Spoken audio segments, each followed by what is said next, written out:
এই ছেলে, তোমার হাত ধোয়া আছে তো? না আপা, সকাল থেকে হাত ধুই নাই। এই যে দেখেন, নখের কোনায় গত রাতের কাদা লাগে আছে। What? Everybody stop eating. Zeeshan, তুমি আমাকে এই আনহাইজিনিক একটা জায়গা নিয়ে এসেছো। আরে ফারিহা, চিল। এখানকার ফুচকা পুরো ক্যাম্পাসে ফেমাস, সবাই তো খাচ্ছে। দেখো না কেমন ভিড়। সবাই খাচ্ছে বলে আমাকেও এই ডাস্টবিনের পাশের খাবার খেতে হবে? আইলো, তুমি এই নোংরা হাত দিয়ে ফুচকা বানাচ্ছ? তোমার সাহস তো কম না? আপা, সাহস বেশি দেখেই তো আপনার মতো মেকআপের ডিব্বারে ডাইরেক্ট সত্যি কথা কয়ে দিলাম। আমার হাত নোংরা ঠিক আছে, কিন্তু আপনার মুখের ওই আটার প্রলেপের চেয়ে আমার ফুচকা অনেকটা বেশি খাঁটি। How dare you! তুমি আমাকে মেকআপের ডিব্বা বললে? আমি কি আরবিতে বলছি নাকি আপা? বাংলায় তো বললাম। আপনার চোখের উপরে যে কালি মাখছেন, ওইটা দেখে তো মনে হইতেছে গত রাইতে কেউ আপনারে দইরা মাইর দিছে। Shut up you bloody blackguard! এটা স্মোকি আই মেকআপ। তোমার মতো রাস্তার টোকে এসবের কি বুঝবে? তা ঠিক করছেন আপা, আমরা রাস্তার মানুষ, আমরা বুঝি শুধু পেটের খিদা। তো আপনার ওই স্মোকি আই দেইখা আমার চুলার দোয়ার কথা মনে পড়তেছে। ঢাকা মেট্রোপলিটন ইউনিভার্সিটির মেইন গেটের বাইরে চওড়া ফুটপাত। দুপুর 2টার কড়া রোদে পিচঢালা রাস্তা যেন আগুনে পুড়ছে। ছাই রঙের একটা স্যান্ডো গেঞ্জি আর চেক লুঙ্গি পরা নয়ন এক মনে ফুচকার খোলসের ভেতর ডাবলি আর আলু মাখা ভরছে। তার কপাল বেয়ে ঘাম ঝরছে, আর চোখে একটা মোটা কালো ফ্রেমের চশমা। তার ঠিক সামনেই দাঁড়িয়ে আছে ভার্সিটির সবচেয়ে প্রভাবশালী ছাত্রী ফারিহা, শহরের নামকরা রাঘব বোয়াল চৌধুরী সাহেবের একমাত্র মেয়ে। সে পরনে দামি ওয়েস্টার্ন আউটফিট, হাতে গুচি ব্র্যান্ডের ব্যাগ। ফারিহার ঠিক পেছনেই দাঁড়িয়ে আছে জিশান। জিশানের ভার্সিটির ভিপি এবং ফারিহার ক্লোজ ফ্রেন্ড। জিশানের কাঁধে একটা কালো রঙের লেদার ব্যাকপ্যাক ঝুলছে। জিসান, তুমি দাঁড়িয়ে দাঁড়িয়ে দেখছো একটা রাস্তার ফুচকাওয়ালা আমাকে অপমান করেছে, আর তুমি চুপ করে আছো? আরে মামা, তুমি ফারিয়ার সাথে এইভাবে কথা বলছো কেন? সরি বলো ওকে। আমি কেন সরি কম ভাই? আপনার বান্ধবী আয়েশা আমার হাতের হাইজিন নিয়ে প্রশ্ন তুলল। আমার হাত ধোয়া না থাকলে আমি ফুচকা বানাবো কেমনে? তোমার হাত যে ধোয়া সেটা তো মনে হচ্ছে না। নখগুলো দেখো কেমন বড় বড়। আপা, নখ বড় রাখছে কারণ ফুচকার মাঝখানে ফুটা করতে সুবিধা হয়। আপনার এই প্লাস্টিকের নখ দিয়ে তো আর ফুচকা ফুটা করা যাইব না। উফ, you are so disgusting. Zeeshan, আমি এখান থেকে যাচ্ছি। এদের ফুচকায় টক বেশি আর পুরোটাই আনহাইজেনিক। টক তো বেশি হইব আপা, আমি তো আর আপনার মতো মিস্টেক কইরা কথা কইতে পারি না। আমার ফুচকার টক খাইলে ব্রেন ক্লিয়ার হয়। তোমার ফুচকার টকে রাস্তার ধুলোবালি মেশানো। ওই তেঁতুলের জলের দিকে তাকালে বমি আসে আমার। রাস্তার দুলা তো ফ্রি দিতেছে আপা, এর জন্য তো আমি আলাদা কোনো বিল করতেছি না। ফ্রিতে ভিটামিন পাইতেছেন, শুকরিয়া আদায় করেন। তোমার মুখটা তো অনেক বড় দেখছি। তুমি জানো আমি কে? আপা, আপনি যেই হন না কেন, আমার কাছে আপনি একজন কাস্টমার, আর কাস্টমার মানেই লক্ষ্মী। তাই আপনার এদিকে লক্ষ্মী মনে হইতেছে না, মনে হইতেছে জগরাটে পেতনি। হোয়াট? তুমি আমাকে পেতনি বললে? মামা, তুমি কিন্তু এবার লিমিট ক্রস করছো। তুমি জানো ও কার মেয়ে? ওর বাবা চাইলে তোমার এই ফুচকার দোকান 1 সেকেন্ডে উচ্ছেদ করে দিতে পারে।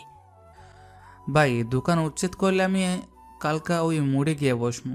তাই আপনার বান্ধবীরে বইলা দেন বাপের পরিচয়ের জন্য ফুটানি না মারে, নিজের পরিচয়ে ফুটানি মারতে বলবেন। আমার নিজের পরিচয় যথেষ্ট ভারী। আমি তোমার মতো রাস্তার ভিখারি না যে সারাদিন রোদে পুড়ে 10 টাকার জন্য মানুষের গালি শুনবো। 10 টাকার জন্য গালি শুনি ঠিক আছে আপা, কিন্তু কারো বাপের পকেটের টাকা চুরি কইরা আইসা গুছিয়ে ব্যাগ কিনে নাও। তুমি আমার ব্যাগ নিয়ে কথা বলছো? এই ব্যাগের দাম তোমার ওই পুরো ফুচকার দোকানের চেয়েও বেশি। ব্যাগটার দাম বেশি হইতে পারে আপা, কিন্তু ব্যাগের ভিতরে মানুষটা একদম ফাফা। ওই ব্যাগে তো মনে হয় মেকআপ ছাড়া আর কিছুই না। 2টা ভালো বই রেখেন, কাজে দেবে। ফারিহার ফর্সা মুখটা রাগে ও অপমানে টকটকে লাল হয়ে যায়। আশেপাশে দাঁড়ানো অন্য ছাত্রছাত্রীরা ফিসফিস করে হাসাহাসি করছে। ফারিহা জীবনে কখনো এত বড় অপমানের শিকার হয়নি, তাও আবার একটা রাস্তার ফুচকাওয়ালার কাছে। সে তার ব্যাগ থেকে একটা চকচকে 500 টাকার নোট বের করে নয়নের ফুচকার ভ্যানের ওপর ছুঁড়ে মারে। Keep the change. আর কোনো দিন যেন তোমার ওই জঘন্য মুখ না দেখি। তোমার এই নোংরা ফুচকার দাম হিসেবে এটা রেখে দাও, ভিক্ষা ধরে নাও। দাঁড়ান আপা, আপনার বিল হয়েছে 490 টাকা, 10 টাকা তো ফেরত দিতে হবে। আমি রাস্তার ভিখারিকে 10 টাকার ভিক্ষা চেয়েও বেশি দেই। রেখে দাও ওই 10 টাকা। তা তো দিবেনি, বাপের হারাম কামের টাকা তো গায়ে তো আর লাগে না, কিন্তু আমি হালাল রুজি করি, আমি আপনার 1 টাকাও বেশি রাখুন না। তুমি আমাকে হালাল হারাম শেখাচ্ছ? তোমার স্পর্ধা তো আকাশ ছুঁয়েছে দেখছি। স্পর্ধা না আপা, এটারে কয় সততা। আপনার মতো বড় লোকেরা এই শব্দটার সাথে পরিচিত না, আমি জানি। ফাইন, দাও আমার 10 টাকা। আমি 1 টাকাও তোমাকে টিপস দেব না। দাও আমার চেঞ্জ। দিতে আসি আপা, একটু সবর করেন। নয়ন তার ফুচকার ভ্যানের নিচে রাখা কাঠের ক্যাশ বক্সটা টেনে বের করে। বাইরে থেকে দেখে মনে হচ্ছে সে খুব সাধারণ একটা কাজ করছে, কিন্তু নয়নের চশমার মোটা ফ্রেমের ভেতরে লুকোনো হাই রেজলিউশন মাইক্রো লেন্সটা ইতিমধ্যেই অ্যাক্টিভ হয়ে গেছে। ফারিহার ঠিক পেছনে দাঁড়িয়ে থাকা জিশানের লেদার ব্যাগের ভেতরে স্ক্যানিং প্রসেস শুরু হয়েছে। জিশানের ব্যাগে থাকা একটা বিশেষ সিনথেটিক ড্রাগের মলিকিউলার স্ট্রাকচার রিড করতে এই স্ক্যানারটির ঠিক 10 মিনিট একটানা ফোকাস প্রয়োজন। জিশানকে এই জায়গা থেকে এক চুলও নড়তে দেওয়া যাবে না। কতক্ষণ লাগবে তোমার 10 টাকা বের করতে? আমার ক্লাস আছে। আরে আপা, 10 টাকার নোট তো পাইতেছি না, ক্যাশ বক্সে সব বড় নোট। একটু দাঁড়ান, আমি ভাঙতি করতেছি। তোমার কাছে 10 টাকা ভাঙতি নেই, এটা কেমন দোকান?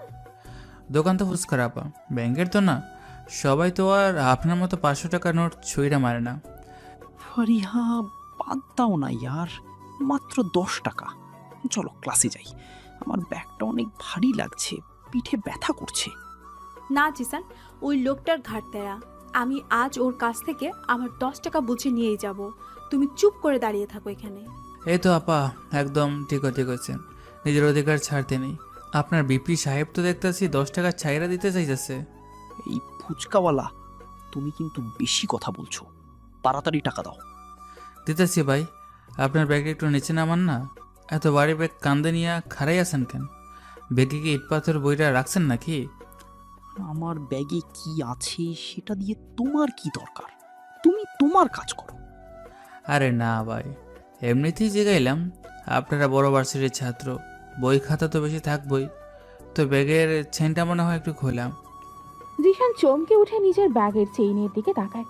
নয়ন এই সুযোগে চশমার অ্যাঙ্গেলটা ঠিক জিশানের ব্যাগের একটু খোলা অংশের দিকে ফোকাস করে নেয়। স্ক্যানিংয়ের পার্সেন্টেজ চশমার কাচের ভেতরের দিকে সবুজ অক্ষরে ভেসে উঠছে। 70% কমপ্লিট। ফারিহা এসবের কিছুই খেয়াল করছে না। সে রাগে ফুঁসছে আর হাত ঘড়ি দেখছে। আয়, তোমার হলো। আর কতক্ষণ দাঁড় করিয়ে রাখবে আমাকে রোদের মধ্যে? রোদে দাঁড়াইলে আপনার স্কিনের জন্য ভালো আপা, ভিটামিন ডি পাইতেছেন। আজকাল তো এসি রুমে থেকে থেকে আপনার ভিটামিন ডি এর অভাবে ভোগেন। ইউ ইডিয়েট, তুমি আমাকে জ্ঞান দিচ্ছ? তুমি জানো আমার বাবাকে? জানি আপা, আপনার বাবা অনেক বড় মানুষ, কিন্তু আপনার বাবা কি আপনার শিখাইছে রাস্তার মানুষের লগে কেমনে কথা কইতে হয়? রাস্তার মানুষের সাথে রাস্তার মানুষের মতোই কথা বলতে হয়। তুমি একটা ইলিটারেট ফুসকাওয়ালা, তোমার সাথে আমি শেক্সপিয়ারের ভাষায় কথা বলবো নাকি? শেক্সপিয়ারের ভাষা তো আপনি নিজেই জানেন না আপা। আপনার ইংলিশ শুই না তো মনে হইতেছে ব্রিটিশরা আবার চলে আইব আপনার দইরা নিয়ে যাওয়ার লাগিয়া। ফারিহা, আর না, চলো এখান থেকে, লোকটা সাইকো আছে একটা। আমি ওকে দেখে নিব জিসান। আমি কালই বাবাকে বলে ওর ওই দোকান এখান থেকে উচ্ছেদ করব। কালকা কেন আপা? আজকেই করেন, আমি তো রেডি আছি। তো এই যে আপনার 10 টাকা এই নেন। নয়নের চশমায় স্ক্যানিং 100% কমপ্লিট হওয়ার সংকেত হিসেবে একটা ছোট বিপ শব্দ হয়, যা বাইরের কোলাহলে কেউ শুনতে পায় না। স্ক্যান করা ড্রাগের ডাটা সরাসরি মাটির 100 ফুট নিচে নয়নের সিক্রেট বেসমেন্টের সার্ভারে ট্রান্সফার হয়ে যায়। নয়ন ক্যাশ বক্স থেকে একটা পুরনো কচটানো 10 টাকা নোট বের করে ফারিহার দিকে বাড়িয়ে দেয়। এতক্ষণ লাগিয়ে তুমি আমাকে ওই ছেঁড়া 10 টাকার নোটটা দিচ্ছ? ছেঁড়া কই বলেন আপা, একটু ময়লা আছে এই আর কি। তো আপনার মনটার চেয়ে এই নোটটা অনেক বেশি পরিষ্কার। How innocent! তুমি আমাকে ইনসাল্ট করছো কন্টিনিউয়াসলি। ইনসাল্ট তো আপনি নিজে হইতাছেন আপা। আমি তো শুধু আয়নাটা দুইটা আছি। এখন আয়নায় নিজের চেহারা দেখে যদি আপনার খারাপ লাগে তাইলে আয়নার তো দোষ নাই। I will destroy you. You hear me? I will destroy your whole life. আরে আপা, আমার লাইফ তো এমনিতেই ডেস্ট্রয় হয়ে আছে। রাস্তার পাশে লুঙ্গি পরে হসকে বেছি, এর চেয়ে আর কি ডেস্ট্রয় করবেন? তো আপনি সাবধানে দেখেন। কি বলছো তুমি এসব আজে বাজে কথা? সাবধানে থাকবো মানে? মানে হইল গিয়া ওই যে আপনার গুচ্ছির ব্যাগ, ওইটার চেন কিন্তু খোলা। কেউ আবার মেকআপের ডিব্বা চুরি করে না নিয়ে যায়। ফারিয়া রাগে কোনো কথা বলতে না পেরে 10 টাকার নোটটা খামচে ধরে ঘুরে দাঁড়ায়। জিশানকে এক প্রকার টেনে নিয়ে এসে ভার্সিটির গেটের দিকে পা বাড়ায়। যেতে যেতে ফারিহা বারবার পেছনে ফিরে নয়নের দিকে তাকাচ্ছে। তার চোখে একটা তীব্র আক্রোশ আর জেদ, কিন্তু নয়ন একদম নির্বিকার। সে আবার ফুচকার খোলস ভেঙে তাতে ডাবলি ভরতে শুরু করে। তবে তার ঠোঁটের কোণে এবার একটা শীতল ভয়ঙ্কর হাসির রেখা ফুটে উঠেছে, যা ফারিহা বা জিশান কেউই দেখতে পেল না। ভার্সিটির সেই দুপুর গড়িয়ে বিকেল, তারপর ধীরে ধীরে শহর জুড়ে নেমে এসেছে ঘন রাত। রাস্তাঘাট ক্রমশ ফাঁকা হয়ে গেছে। ফুচকাওয়ালার নয়ন ঠিক সন্ধ্যের পর নিজের ভ্যান গুটিয়ে বস্তির দিকে হাঁটা শুরু করেছিল, যেমনটা সে রোজ করে। কিন্তু রাত 2টার সময় সে সেই চেনা শহরের ঠিক মাঝখানে মাটির 100 ফুট নিচে এক বিশাল সিক্রেট বেসমেন্টে। পরিবেশটা একদম ভিন্ন। এখানে কোনো স্যান্ডো গেঞ্জি বা লুঙ্গি নেই। নীল নিয়ন আলোয় আলোকিত বিশাল এই আন্ডারগ্রাউন্ড চেম্বারে পিনপথ নীরবতা। লোকটার পালস রেট কত এখন? বস 125-এর উপরে। ও ভয়ে কাঁপছে। ভয় পাওয়া তো ভালো রুস্তম। ভয় মানুষের সবচেয়ে আদিম আর খাঁটি ইমোশন। এই অবস্থায় মানুষ খুব সহজেই সত্যিটা বলে ফেলে। নয়ন এখন আর সেই কমেডিয়ান ফুচকাওয়ালা নয়। তার পরনে কালো রঙের ইতালিয়ান কাস্টম মেড স্যুট, চোখে কোনো চশমা নেই। চোখের দৃষ্টি এতটাই হিম শীতল আর ধারালো যে তার দিকে তাকালেই রক্ত হিম হয়ে আসে। তার ঠিক সামনেই ছাদ থেকে মোটা শেকল দিয়ে উল্টো করে ঝুলিয়ে রাখা হয়েছে জিশানের এক ঘনিষ্ঠ চামচা রকিকে। রকির মুখ দিয়ে রক্ত ঝরছে। আর একটু দূরে ভার্সিটির গেটের পাশে রোজ বসে থাকে সেই অন্ধ ভিখারি রুস্তম। এখন দামি লেদার জ্যাকেট পরে, চোখে পাওয়ার গ্লাস লাগিয়ে ডজনখানিক ল্যাপটপ আর স্ক্রিনের সামনে বসে কিবোর্ড চালাচ্ছে। রুস্তম আসলে নয়নের চিফ সাইবার সিকিউরিটি হেড। ভাই আমাকে ছেড়ে দেন, আমি কিচ্ছু জানি না। আল্লাহর কসম আমি কিচ্ছু জানি না। তুমি তো ভাই অনেক কিছু জানো রকি। জিসানের ডান হাত তুমি। আজ দুপুরে জিসানের ব্যাগে ওই ড্রাগের স্যাম্পলটা তুমিই তো ভার্সিটির ল্যাবে সাপ্লাই দিতে যাচ্ছিলে, তাই না? না ভাই, আমি শুধু ব্যাগটা ক্যারি করছিলাম। ওইটার ভেতরে কি ছিল আমি সত্যিই জানি না। তুমি জানো না? আচ্ছা, দেখি তোমার জ্ঞান কতটুকু। নয়ন ধীর পায়ে রকির দিকে এগিয়ে যায়। তার হাতে একটা ছোট চকচকে স্টিলের রেঞ্জ। সে কোনো তাড়াহুড়ো করে না। তার প্রতিটি পদক্ষেপে একটা ভয়ঙ্কর নীরবতা লুকিয়ে আছে। ভাই প্লিজ আমার কথা বিশ্বাস করেন। জিসান আমাকে শুধু একটা প্যাকেট ভার্সিটির কেমিস্ট্রি ল্যাবের 3 নম্বর ড্রয়ারে রেখে আসতে বলছিল। এর বাইরে আমি কিচ্ছু জানি না। 3 নম্বর ড্রয়ার? আচ্ছা, কিন্তু রকি তুমি যখন কথা বলছো তখন তোমার ডান চোখের মনি বারবার উপরের ডান কোণার ঘুরে যাচ্ছে। তুমি কি জানো সাইকোলজিতে এটার মানে কি? আমি আমি কিছু বুঝতে পারছি না ভাই। মানে তুমি এখন কল্পনা করছো, তুমি একটা মিথ্যা গল্প সাজানোর চেষ্টা করছো। তুমি জানো ওই ড্রাগটা কী কাজে ব্যবহার হয়? না ভাই, আমি এই ড্রাগটা মানুষের ব্রেনকে পুরোপুরি প্যারালাইজড করে দেয়। মানুষ বেঁচে থাকে, শ্বাস নেয়, কিন্তু কোনো অনুভূতি থাকে না, ঠিক একটা জ্যান্ত লাশের মতো। নয়নের গলার স্বর একদম শান্ত, কিন্তু তার কথার প্রতিটি শব্দে একটা চাপা আক্রোশ আর ধ্বংসের পূর্বাভাস লুকিয়ে আছে। সে কথা বলতে বলতেই হঠাৎ করে রেঞ্জটা দিয়ে রকির ডান হাতের তর্জনীতে একটা প্রচণ্ড আঘাত করে। হাড় ভাঙার মর্মর শব্দ বেসমেন্টের নীরবতা চিরে দেয়। আহ ভাই, মরে গেলাম ভাই। এটা তো শুধু তর্জনী বাংলো রকি। মানুষের হাতে 10টা আঙ্গুল থাকে। তুমি যদি সত্যিটা না বলো, আমি প্রতিটা আঙ্গুল 10 মিনিট পর পর ভাঙবো। এরপর পায়ের আঙ্গুল। ভাই, আমি সত্যি বলছি, জিসান শুধু একটা মোহনা। জিসান মেইন বস না। জিসান মেইন বস না, সেটা তো আমিও জানি। বিপি হয়ে গেও এত বড় সিন্ডিকেট চালাতে পারে না। আসল মাথা খেয়ে। আমি তার নাম জানি না ভাই, বিশ্বাস করেন। আমি শুধু জানি সে ভার্সিটির খুব কাছের কেউ, খুব প্রভাবশালী কেউ। প্রভাবশালী? ফারিহার খুব কাছের কেউ? নয়নের চোখ দুটো হঠাৎ তীক্ষ্ণ হয়ে ওঠে। সে রকির চোখের দিকে এক দৃষ্টে তাকিয়ে থাকছে। রকির পালস রেট মনিটরে লাফিয়ে লাফিয়ে বাড়ছে। তার চোখের মনি এবার স্থির। সে আর কল্পনা করছে না, সে ভয় পাচ্ছে, প্রচণ্ড ভয়। আমি আমি নাম জানি না ভাই, কিন্তু ওই লোকটার সাথে ফারিহার খুব ভালো সম্পর্ক। জিসান সবসময় বলতো ফারিহা হলো তাদের Trump card. Fariha Trump card? তার মানে ফারিহা এই ড্রাগ সিন্ডিকেটের কিছু জানে না, কিন্তু তাকে ডাল হিসেবে ব্যবহার করা হচ্ছে। হ্যাঁ ভাই, ফারিহা কিচ্ছু জানে না, কিন্তু ওর নামের পাওয়ারটা অনেক। ক্যাম্পাসে বা বাইরে ওর বাপের নাম শুনলে কেউ ফারিহার ধারে কাছে ঘেঁষে না। জিসান এই সুযোগটাই নেয়। ফারিহার বাবার নাম চৌধুরী সাহেব? নয়ন রেঞ্জটা টেবিলের ওপর ছুঁড়ে ফেলে দেয়। তার চোয়াল শক্ত হয়ে আসে। সে পকেট থেকে একটা সাদা রুমাল বের করে নিজের হাত মোছে। রুস্তম তার ল্যাপটপ থেকে মুখ তুলে নয়নের দিকে তাকায়। বস, দুপুরে আপনি জিসানের ব্যাগ থেকে যে ড্রাগের মলিকিউলার স্ক্যানটা পাঠিয়েছিলেন, আমি সেটা সাপ্লাই চেইন ট্র্যাক করেছি। কি পেয়েছিস রুস্তম? বস, এই ড্রাগসটা ভার্সিটি ল্যাবে তৈরি হচ্ছে ঠিকই, কিন্তু এটার ম্যাটেরিয়ালস ভার্সিটিতে সাপ্লাই আসছে বাইরে থেকে, একটা স্পেসিফিক ফার্মাসিউটিক্যাল ফ্যাক্টরি থেকে। কোন ফ্যাক্টরি? চৌধুরী ফার্মাসিউটিক্যাল, ফারিয়ার বাবার ফ্যাক্টরি বস।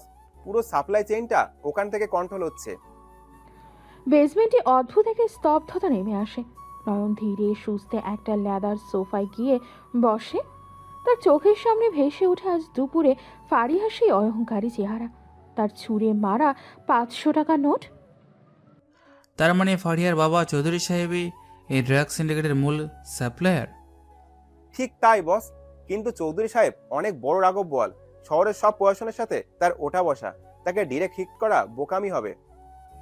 আমি তাকে ডিরেক্ট হিট করব না রুস্তম, আমি তার অহংকারের জায়গাটাকে আঘাত করব। অহংকারের জায়গা মানে ফারিয়া? হ্যাঁ, ফারিহা।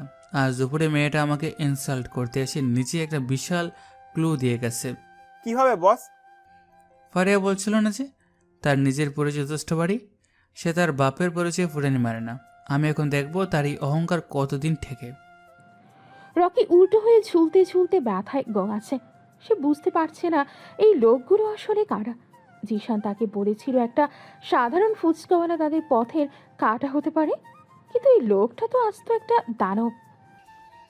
ভাই, আমাকে এবার ছেড়ে দেন, আমি সব বলে দিয়েছি। ছেড়ে তো দেবো রকি, কিন্তু তুমি তো জিশানের ডান হাত। ডান হাতটা তো আর আস্ত রাখা যায় না। মানে ভাই, আপনি কি বলছেন? রুস্তম, ওর ডান হাতটা পুরোপুরি অকেজো করে দে। এমনভাবে করবে যেন ও জীবনে কোনো দিন কোনো প্যাকেজ ক্যারি করতে না পারে। আর জ্ঞান ফিরলে ওকে ভার্সিটি গেটের সামনে ফেলে রেখে আসবি।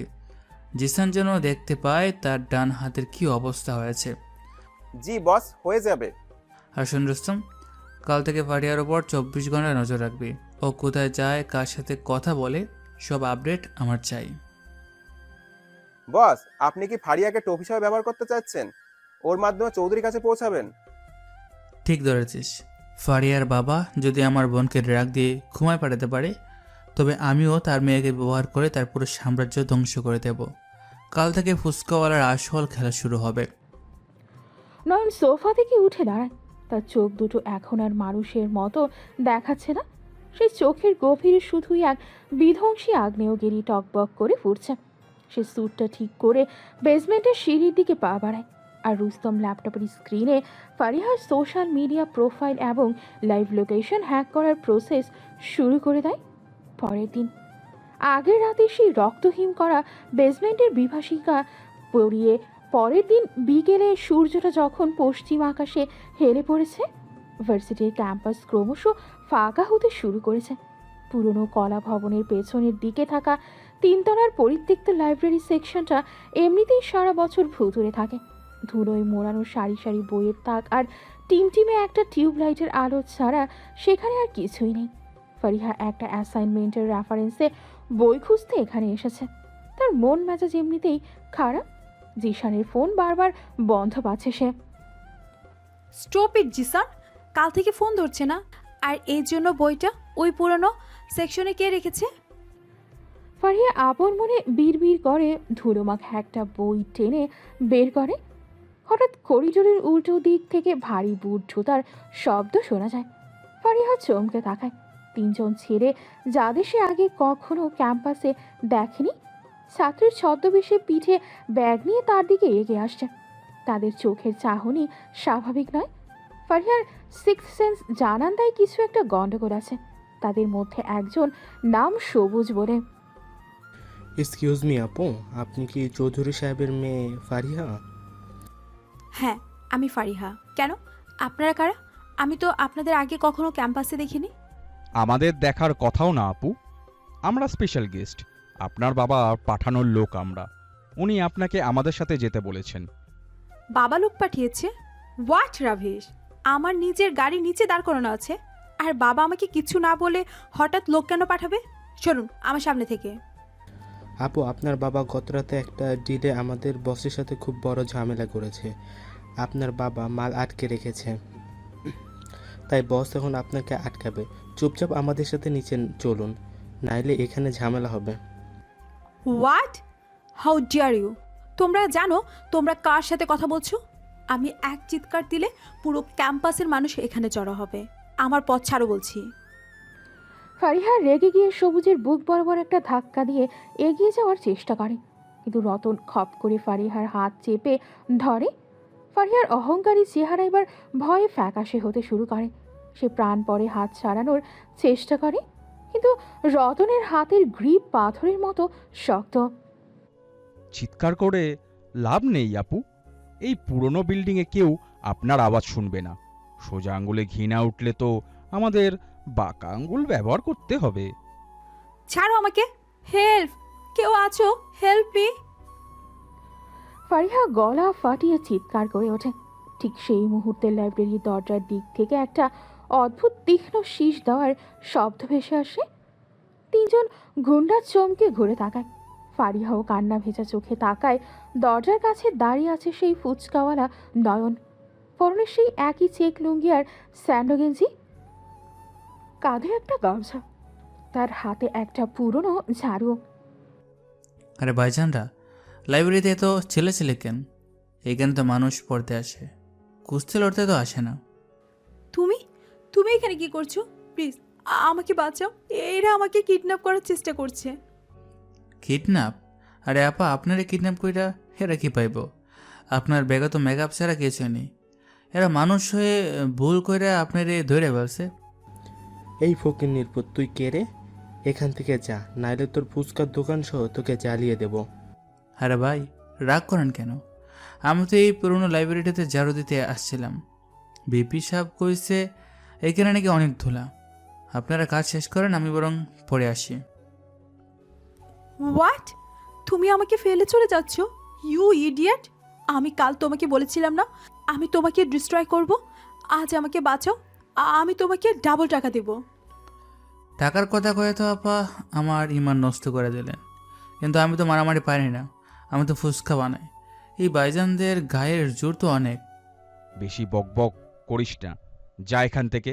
ফারিয়া, চুপচাপ চলো বলছি। রতন ফারিহার হাত ধরে সজোরে টান মারে। ফারিহা টাল সামলাতে না পেরে বইয়ের তাকের ওপর আছড়ে পড়ে। বইগুলো ছুরছুর করে তার গায়ের ওপর খসে পড়ে। এই দৃশ্য দেখে নয়নের চোখের ভেতরের এক মুহূর্তের জন্য সেই গত রাতের হিমশীতল ভয়ঙ্কর রূপটা উকি দিয়ে যায়। কিন্তু পরক্ষণেই সে আবার কমেডিয়ান ফুচকাওয়ালার ভান ধরে। আরে ভাই, আপু তো পইরা গেল, বইয়ের তাকটাও তো ভাঙিয়া ফেললেন। ভার্সিটির সম্পত্তি নষ্ট করা তো ঠিক না। তুই এখনো যাস নাই? দাঁড়া, তোর ঘাড় আমি মটকাচ্ছি। সবুজ পকেট থেকে একটা সুইচ গিয়ার চাকু বের করে নয়নের দিকে তেড়ে যায়। নয়ন ভয়ে কাঁপছে এমন একটা ভান করে পেছনের দিকে লাফ দেয়, কিন্তু লাফ দেওয়ার সময় তার পায়ের লুঙ্গির কোণা এখন নিখুঁত অ্যাঙ্গেলে সবুজের পায়ের সাথে প্যাচ খেয়ে যায়, যে সবুজ হুমড়ি খেয়ে সামনের একটা ধারালো টেবিলের কোণায় আছড়ে পড়ে। তার মাথা ফেটে ফিনকি দিয়ে রক্ত ছুটতে থাকে। ফারিহা চোখ বড় বড় করে এই দৃশ্য দেখছে। হায় হায়, ভাইজান তো দেখি চোখ থাকতো অন্ধ, টেবিলের কোনায় এমনি কেউ মাথা ঢোকে? ভাই সাহেব, দেখে চলবেন না। তুই সবুজের মাথা ফাটালি, আজকে তোর একদিন কি আমার একদিন। রতন এবং তৃতীয় গুন্ডাটা একসাথে নয়নের দিকে ঝাঁপিয়ে পড়ে। নয়ন এবারও ভয় পাওয়ার ভান করে তার হাতের ঝাড়ুটা উল্টে পাল্টা ঘোরাতে থাকে। দেখতে মনে হচ্ছে সে পাগলের মতো হাত পা ছুটছে, কিন্তু তার ঝাড়ুর বাটের একটা নির্দিষ্ট আঘাত রতনের কলার বনে ঘাড়ে এমন জোরে আর এমন একটা অ্যাকুরেট পয়েন্টে লাগে যে রতন একটা বিকট চিৎকার দিয়ে মাটিতে লুটিয়ে পড়ে। তার কলার বনে স্পষ্টই ভেঙে গেছে। তৃতীয় গুন্ডাটা পেছন থেকে নয়নকে ধরতে গেলে নয়ন হঠাৎ বসে পড়ে, আর গুন্ডাটা ব্যালেন্স হারিয়ে জানালার কাঁচ ভেঙে সোজা করিডোরের বাইরে ছিটকে পড়ে। ও মাই গড, তুমি তুমি এদের সবাইকে মেরে ফেললে? আমি কই মারলাম আপা, এরা তো নিজেরাই নিজেদের মেরে ফেললো। আমি তো খালি ঝাড়ু দিতেছিলাম। আপনার বড় লোকেরা যেমনটা ভিটামিন ডি এর অভাবে ভোগেন, এরা মনে হয় ক্যালসিয়ামের অভাবে ভোগে, একটুতেই হাড্ডি ভেঙে যায়। ফারিহা এখনো মেঝেতে বসে কাঁপছে। সে বুঝতে পারছে না এটা কি আসলে অ্যাক্সিডেন্ট নাকি এই লোকটার ভেতরে অন্য কোনো রূপ লুকিয়ে আছে। হঠাৎ বাইরে থেকে ভার্সিটির সিকিউরিটি গার্ডদের বাঁশির শব্দ শোনা যায়। ফারিহার চিৎকার হয়তো কেউ শুনে ফেলেছে। আপা জলদি ওঠেন, গাড়িরা আইসা পড়লে আবার আরেক পেস লাগবো। ওইদিকে চলেন। আমি কোথাও যাব না। আমি গার্ডদের বলবো এরা আমাকে কিডন্যাপ করতে এসেছিল। গার্ডদের কয়ে লাভ নাই আপা, এরা আপনার বাবার শত্রু। গার্ডরা এদের কিচ্ছু করতে পারবো না। জলদি উঠেন, আমার লগে আসেন। নয়ন কোনো কথা না শুনে ফারিহার হাত ধরে একটানে তাকে মেঝে থেকে দাঁড় করিয়ে ফেলে। ফারিহা বাধা দেওয়ার চেষ্টা করে, কিন্তু নয়নের হাতের স্পর্শে সে একটা অদ্ভুত শক্তিমত্তার আঁচ পায়। নয়ন তাকে টেনে নিয়ে করিডোরের একদম শেষের দিকে একটা পুরনো পরিত্যক্ত স্টোর রুমের দরজা খুলে ভেতরে ঢুকে যায় এবং ভেতরে থেকে ছিটকিনি লাগিয়ে দেয়। তুমি আমাকে এই খুটখুটে অন্ধকার রুমে নিয়ে এলে কেন? ছাড়ো আমার হাত। চুপ, একদম চুপ তাহেন। বাইরে গাড়িটা খুঁজতেছে, ধরা পড়লে আপনার বাবার মানের তো সব যাইব। এখানে কেউ আমাকে খুঁজবে না। স্টোর রুমটা এতটাই ছোট আর চাপা যে সেখানে দুজনের একসাথে দাঁড়ানোর মতো জায়গা নেই। চারদিকে শুধু পুরনো বেঞ্চ আর ভাঙা চেয়ারের স্তূপ। ঘুটঘুটে অন্ধকার, একটু ঘুলঘুলি দিয়ে সামান্য আলো এসে পড়ছে। ফারিহা আর নয়ন একেবারে মুখোমুখি দাঁড়িয়ে আছে। তাদের শরীর একে অপরের সাথে প্রায় লেপ্টে আছে। ফারিহা ভয়ে আর ক্লান্তিতে হাঁপাচ্ছে। তার বুকে ওঠানামা নয়নের বুকের সাথে ঘষা খাচ্ছে। ফারি স্পষ্ট শুনতে পাচ্ছে নয়নের হৃদস্পন্দন, যা একদম শান্ত, যেন কিছুই হয়নি। তুমি তুমি আমাকে ছাড়ো, আমার দম বন্ধ হয়ে আসছে। দম বন্ধ তো আপনার অহংকারের লাগে হইতেছে আপা। অহংকারটা একটু কমান, দেখবেন দম ঠিকমতো নিতে পারতেছেন। তুমি আবার আমাকে লেকচার দিচ্ছ? তুমি জানো না আমি কে? জানি আপা, আপনি চৌধুরী সাহেবের একমাত্র মাইয়া ফারিহা, যার বাপের এত পাওয়ার, কিন্তু মায়াটারে বাঁচানোর লাগিয়া বাপের পাঠানো গুন্ডাদের হাত থেকে তাই পালাইয়া বেড়াইতে হইতেছে। ফারিহা এই কথায় থমকে যায়। তার মনেও এই প্রশ্নটা ঘুরপাক খাচ্ছিল। বাবা কেন হঠাৎ লোক পাঠাবে? আর যদি পাঠায়ও তাহলে তারা তার সাথে এমন জবরদস্তি কেন করবে? অন্ধকারে ফারিহা নয়নের মুখের দিকে তাকায়। ঘুলঘুলির আলোয় নয়নের চোখের সেই চশমাটা আর নেই। মারামারির সময় কোথায় যেন পড়ে গেছে। ফারিহা প্রথমবার নয়নের চোখ দুটো এত কাছ থেকে দেখছে। এই চোখে কোনো কমেডি নেই, কোনো রাস্তার ফুচকাওয়ালার ছাপ নেই। আছে এক আদিম পুরুষালী এবং তীব্র কাঠিন্য, যা ফারিহার ভেতরকার নারীর সত্তাকে এক অদ্ভুতভাবে নাড়া দিয়ে ওঠে। তোমার চোখগুলো তো এমন ছিল না। আমার চোখ যেমন ছিল তেমনই আছে আপা। আপনার দেখার ভঙ্গি বদলাইছে। বড় লোকদের একটা সমস্যা কি জানেন? তারা চোখে রঙিন চশমা পইরা দুনিয়া দেখে, আসল দুনিয়াটা যে কত অন্ধকার সেটা তারা বুঝে না। তুমি তুমি আসলে কে? তুমি শুধু একটা ফুসকা আলো না। তোমার গলার স্বর, তোমার ওই মারামারি করা, তুমি কে? ফারিহার গলা কাঁপছে। সে চাইলেও নয়নের শরীর থেকে নিজেকে দূরে সরাতে পারছে না। স্টোর রুমের গুমট গরমে দুজনের শরীরে ঘেমে উঠেছে। নয়নের ঘামের সাথে একটা অদ্ভুত করা পারফিউমের গন্ধ মিশে আছে, যা রাস্তার ফুচকাওয়ালার গায়ে থাকার কথা নয়। নয়ন একটু ঝুঁকে ফারিহার মুখের একদম কাছে চলে আসে। ফারিহার ঠোঁট থেকে তার ঠোঁটের দূরত্ব মাত্র কয়েক ইঞ্চি। ফারিহা চোখ বন্ধ করে ফেলে। তার শরীর এক অদ্ভুত শিরশিরানিতে কেঁপে ওঠে। আমি কে সেটা জানি না, আপনার কোনো লাভ নেই রাজকন্যা, কিন্তু আপনার বাবাকে সেটা জানা আপনার খুব দরকার। রাজকন্যা? তুমি আমাকে রাজকন্যা বললে? আর বাবার কথা কেন বলছো? বাবা তো... আপনার বাবা একজন শয়তান, সে মানুষের জীবন নিয়ে খেলে। আর আজকে ওই গুন্ডারা আপনার কিডন্যাপ করতে আসছিল, কারণ আপনার বাবা তাদের কোনো একটা ডিলে প্রতারণা করেছে। আপনি তো তার ট্রাম্প কার্ড। Shut up! আমার বাবা সম্পর্কে তুমি একটা কথা বলবে না। তুমি কিচ্ছু জানো না। আমি জানি সব বাবা, আর আপনিও খুব তাড়াতাড়ি সব জানবেন। তবে একটা কথা মনে রাখেন। নয়ন তার ডান হাতটা ফারিহার কোমরে রাখে। ফারিহা চমকে ওঠে, কিন্তু কোনো বাধা দেয় না। নয়নের হাতের স্পর্শে এক অদ্ভুত নির্ভরতা আর বন্য আকর্ষণ লুকিয়ে আছে। নয়ন ফারিহার কানের কাছে মুখ নিয়ে একদম ফিসফিস করে বলে, আপনার এই অহংকার, এই গুচ্ছি ব্যাগ, এই দামি গাড়ি সব একদিন ছাই হয়ে যাব। তখন আপনি পাশে আপনার বাপও থাকবো না, শুধু এই ফুচকাওয়ালাই থাকবো আপনার বাঁচানোর লাগিয়া। মনে রাখেন। ফারিহার শরীর যেন পাথর হয়ে গেছে। সে নয়নের এই কথাগুলোর মানে বুঝতে পারছে না, কিন্তু তার হৃদয়ের ভেতরে একটা অদ্ভুত ঝড় শুরু হয়েছে। সে ফুচকাওয়ালাকে সে সবচেয়ে বেশি ঘৃণা করত। আজ এই অন্ধকার স্টোর রুমে তার বেশি বহুল শরীরের উষ্ণতা আর তার গলার সেই আদিম মাদকতা ফারিহার সব অহংকারকে মুহূর্তেই গড়িয়ে দিচ্ছে। ফারিহা চাইলেও নয়নের চোখে চোখ রাখতে পারছে না। বাইরে থেকে গার্ডদের আওয়াজ ক্রমশ দূরে মিলিয়ে যাচ্ছে। নয়ন ফারিহার কোমর থেকে হাত সরিয়ে নেয় এবং স্টোর রুমের দরজাটা সামান্য ফাঁক করে বাইরে উকি দেয়। গার্ডরা চলে গেছে আপা, এখন আপনি যাইতে পারেন। তাই সাবধানে যায়েন। আর বাপরে গিয়ে জিগায়েন সে আসলে কি ব্যবসা করে। আমি আমি বাবাকে জিজ্ঞাসা করব। কিন্তু তুমি তুমি কি কাল ভার্সিটিতে আসবে?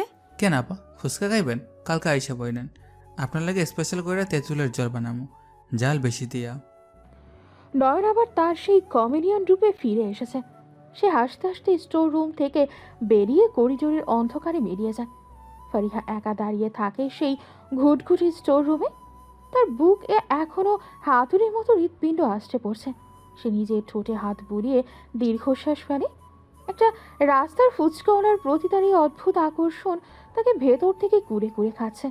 সে জানে না এই লোকটা তার জীবনকে কোন ধ্বংসের দিকে নিয়ে যাচ্ছে। লাইব্রেরির সেই অন্ধকার স্টোর রুম থেকে বেরোনোর পর করিডোরের নিস্তব্ধতায় ফারিহার হৃদস্পন্দন তখনও স্বাভাবিক হয়নি। নয়ন করিডোরের ছায়ায় মিশে যাওয়ার আগে একবার পেছনে ফিরে তাকায়। ফারিহা তখনও দরজায় হাত দিয়ে দাঁড়িয়ে আছে, যেন তার পা নড়ার শক্তিটুকু হারিয়ে ফেলেছে।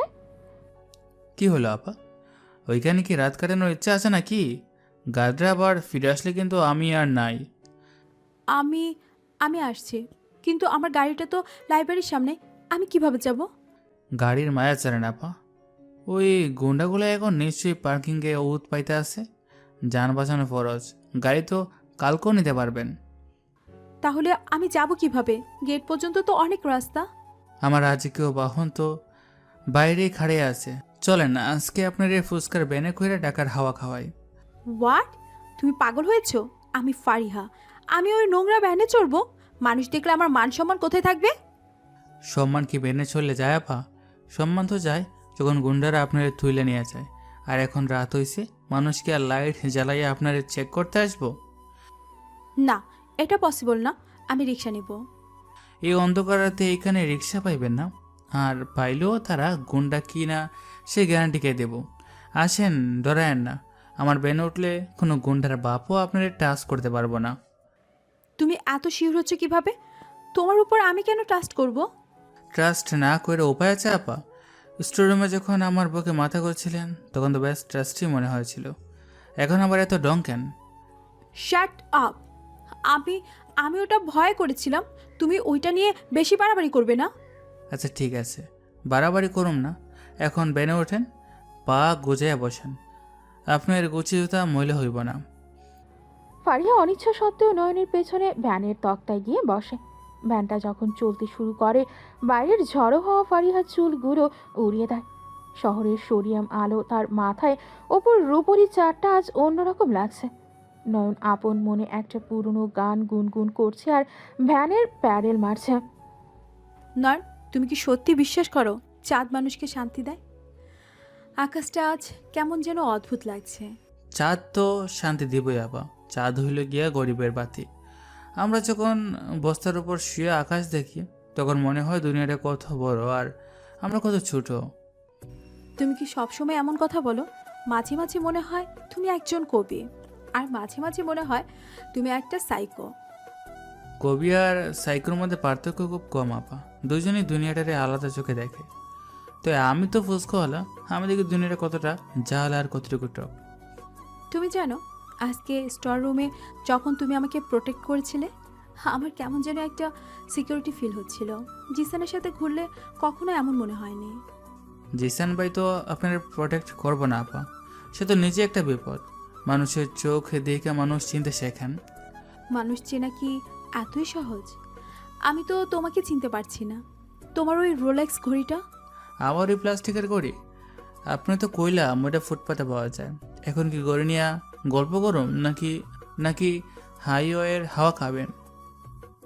নয়ন, তুমি কি কখনো প্রেম করেছো? তোমার কথা বলার স্টাইলটা মাঝে মাঝে খুব প্যাশনেটেড মনে হয়। প্রেম করার সময় কই আপা? সারাদিন ফুচকার টক বানাইতে তো জীবন শেষ। তো প্রেমে পড়লে কিন্তু আমি মজনুর চেয়েও ভয়ঙ্কর হমো। ভয়ঙ্কর মানে কি? মানে হইল যারা ভালোবাসবো তারা 7 আসমানের উপরেও নিয়ে যাইতে পারি, আবার তার লাগে নরকও নামায় আনতে পারি। আমার ভালোবাসাটা একটু অন্যরকম। তুমি কি ভ্যানটা একটু জোরে চালাতে পারো না? আমার ভয় লাগছে। আপা এটা তো ফুচকার ভ্যান, আপনার বাবার মার্সিডিস তো না। এর চেয়ে জোরে চালাইলে ছাক্কা হইলে হাইওয়েতে গড়াগড়ি খামো। একটু ধৈর্য ধরেন। ধৈর্য?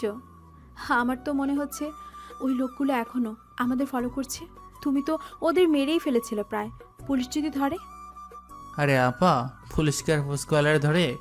দলে আপনার বাপরে ধরবো। ওই গুন্ডারা তো আপনার বাপেরই পাঠানো। আমি তো জাস্ট লাইব্রেরি ঝাড়ু দিতেছিলাম। Please stop that nonsense. তুমি লাইব্রেরির ঝাড়ু দিচ্ছিলে না, আর তুমি ওদের অ্যাক্সিডেন্টলি মারোনি। আমি নিজের চোখে দেখেছি তোমার মুভমেন্ট। মুভমেন্ট? কি মুভমেন্ট আপা? আমি তো ব্যায়াম করি সকালে। ওইটার কথাই করতেছেন নাকি? Don't play Dam with me. ওই লোকটার কলার বোন তুমি একটা ঝাড়ুর বাটি দিয়ে ভেঙে দিয়েছো। এটা কোনো ধরনের সাধারণ মানুষের কাজ না। আপা, আপনারা বড় লোকেরা তো খালি জিমে গিয়ে ডাম্বেল তোলেন। আমরা তো সারাদিন বস্তায় বস্তায় আলু টানি। আমাকে হাড্ডির জোর বেশি। জারুর বাড়ি লাইগা ভাঙে গেছে, আমার কি দোষ? তুমি সত্যি কথা বলবে না, তাই তো? আচ্ছা ঠিক আছে, বলো না। কিন্তু আমি একটা জিনিস বুঝতে পারছি না। কি জিনিস আপা? ওই গুচি ব্যাগের চেন খোলা কিনা সেইটা? Shut up. ব্যাগ নিয়ে খোঁচা দেওয়া বন্ধ করো। আমি বুঝতে পারছি না তুমি আমাকে কেন বাঁচালে। কাল দুপুরে আমি তোমাকে সবার সামনে ইনসাল্ট করলাম, তোমার মুখের উপর টাকা ছুঁড়ে মারলাম, তাও তুমি নিজের জীবনের ঝুঁকি নিয়ে আমাকে ওই গুন্ডাদের হাত থেকে সেভ করলে কেন? বাঁচাইলাম কেন? কারণ আপনার বাপের অনেক টাকা। ভাবছিলাম আপনার বাঁচাইলে আপনি খুশি হইয়া আমার ফুচকার দোকানটা একটু বড় কইরা দিবেন। এই যে ভ্যানটা চালাইতে অনেক কষ্ট হয়, একটা মোটর লাগাই দিবেন। তুমি মিথ্যে বলছো। তুমি টাকার জন্য এটা করনি। টাকার জন্য করলে তুমি লাইব্রেরি থেকে সোজা আমাকে আমার বাবার কাছে নিয়ে যেতে, আমাকে একা ওই অন্ধকারে ভ্যানে করে নিয়ে আসতে না? তাইলে আর কি কারণে করবো আপা?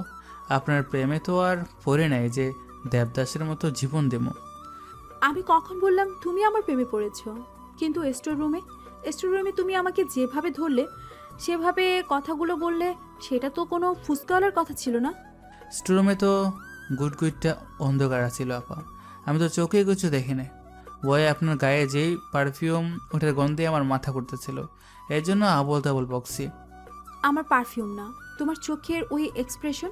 তুমি আমাকে রাজকন্যা ডাকলে, আর তুমি বাবার কি যেন বলছিলে, বাবা নাকি শয়তান। এসবের মানে কি? মানে তো আপনি ভালোই বোঝেন আপা। আপনার বাবার ফ্যাক্টরি শুধু ওই প্যারাসিটামল আর কাশির সিরাপই বানায়, নাকি রাতের বেলা অন্য কোনো সিরাপের বোতল প্যাক হয়? তুমি আমার বাবাকে নিয়ে আবার উল্টোপাল্টা কথা বলছো। বাবা ফার্মাসিউটিক্যালসের বিজনেস করে, একটা লিগ্যাল বিজনেস। তুমি এসবে কি বুঝো? আমি তো ফুচকার টক বানাই আপা, আমি আর কি বুঝুম। তয় আপনার বাপের ওই লিগাল বিজনেসের সিরাপ খাইয়া যে কত পোলাপান রাস্তায় ঘুরে বেড়ায়, সেইটা তো আপনি দেখেন না। আপনি তো এসি গাড়িতে ঘুরেন। তুমি কি বলতে চাচ্ছ ক্লিয়ারলি বলবে? ওই লোকগুলো আমাকে কেন কিডন্যাপ করতে এসেছিল? আপনার বাবার একটা বড় ঢিল ছিল, কিন্তু আপনার বাপ তো অনেক চালাক, টাকাও নিছে আবার মালও আটকে রাখছে। তাই পার্টির লোক ভাবছে আপনি থুইলা নিয়ে গেলে আপনার বাপ সোজা হয়ে যাইব। তুমি এসব জানলে কিভাবে? একটা ফুসকাওয়ালা এসব ইনফরমেশন কোথায় পায়? আরে আপা, ফুচকার দোকানে এসে ভার্সিটির পোলাপান কত রকম কথা কয়, আমি তো কান পাইতে শুনি। জিসান ভাই তো প্রায় এগুলা নিয়ে কথা কয়। জিসান? জিসান এসব নিয়ে কথা বলে মানে কি? ও তো স্টুডেন্ট, পলিটিক্স করে। ওর বাবার বিজনেসে কি জানবে? ওইটাই তো আপা, জিসান ভাই পলিটিক্স করে আর আপনার বাপের পলিটিক্সের সাপোর্ট লাগে। দুজনে মিলেমিশে বিজনেস করে, আপনি গেলে মাঝখান দিয়ে বলির পাটা হইতেছেন। I don't believe you. Zishan তোমার খুব ভালো ফ্রেন্ড, ও আমাকে বলির পাঠা কেন বানাবে? ভালো ফ্রেন্ড দেখেই তো লাইব্রেরিতে আপনার এই একা পালাইয়া রাইকার নিচে হাওয়া হয়ে গেছিল। ফোন দিয়েছিলেন না?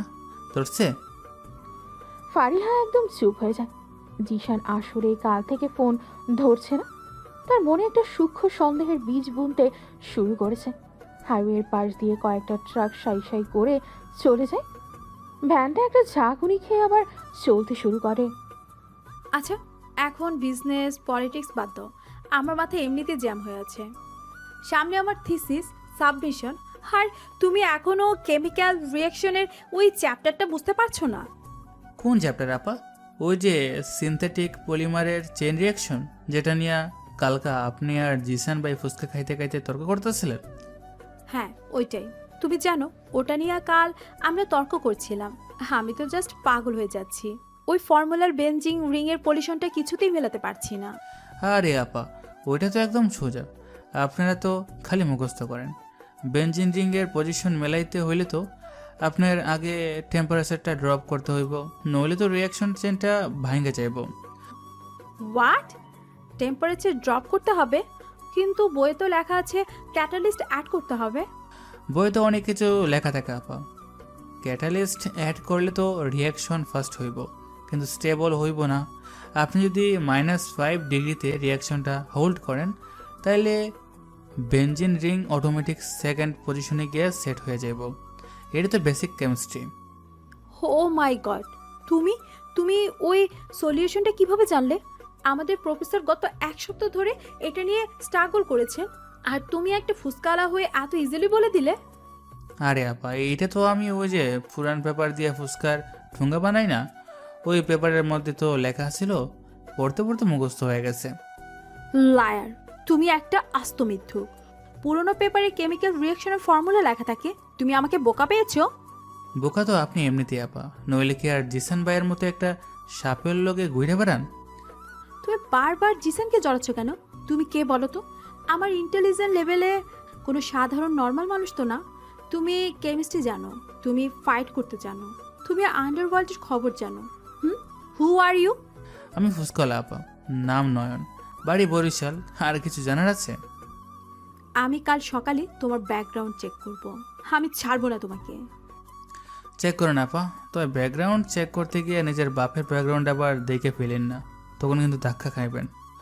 তুমি আমাকে ভয় দেখাচ্ছ? বউ তো আপনি এমনিতেই পাইতেছেন আপা, স্টোর রুমে তো কাঁপতেছিলেন, এখনও তো আপনার গলা কাঁপতেছে। স্টোর রুমের কথা আর একবারও মুখে আনবে না তুমি। ওটা একটা অ্যাক্সিডেন্ট ছিল। অ্যাক্সিডেন্ট তো জীবনে অনেক কিছু হয় আপা, যেমন ধরেন আপনার লগে আমার দেখা হওয়াটা একটা অ্যাক্সিডেন্ট। ফারিহা নয়নের এই কথায় অদ্ভুত একটা শিহরণ অনুভব করে। সে বুঝতে পারছে এই লোকটার খ্যাপাটে আর কমেডিয়ান স্বভাবের আড়ালে এমন একটা বিশাল নিরাপত্তা বোধ লুকিয়ে আছে। যা সে তার বাবার এত টাকার ক্ষমতার মাঝেও কখনো পায়নি। হাইওয়ের বাঘ ঘুরতেই ফারিহাদের বিলাসবহুল এলাকার বিশাল গেট, মেন গেট চোখে পড়ে। নয়ন ভ্যানটা গেট থেকে একটু দূরে অন্ধকার একটা জায়গায় দাঁড় করায়। আপা আপনার বাড়ি এসে পড়েছি, নামেন। এখানে তো আর আমার ফুচকার বেন নিয়ে ঢোকা যাইব না, গাড়িটা বাইর করে দেব। থ্যাংক ইউ, মানে আমাকে ড্রপ করে দেওয়ার জন্য আর লাইব্রেরিতে বাঁচানোর জন্য। থ্যাংক ইউ দিয়া কি করবো আপা? কালকা আইসা কিন্তু 10 টাকার ফুচকা ফ্রিতে খাইতে পারবেন না, বিল পুরাই দিমু। তুমি একটা কিপটে। আচ্ছা, আমি কাল আসবো, আর ওই কেমিক্যাল রিয়াকশনের বাকি অংশটুকু বুঝে নেব। আসেন আপা, তো আসার আগে বাপের লোক একটু কথা বলে নিয়ে সাবধানে থাকেন। ফারিহা ভ্যান থেকে নামার জন্য পা বাড়ে। নামার সময় তার হাতটা ভুলবশত নয়নের ডান হাতের কবজির ওপর পড়ে। নয়ন ভ্যানের হাতল ধরেছিল। রাস্তার উল্টো দিকের একটা ল্যাম্প পোস্টের আবছা আলো এসে ঠিক নয়নের হাতের ওপর পড়ে। ফারিহা হঠাৎ জমে যায়। তার চোখ আটকে যায় নয়নের কবজিতে।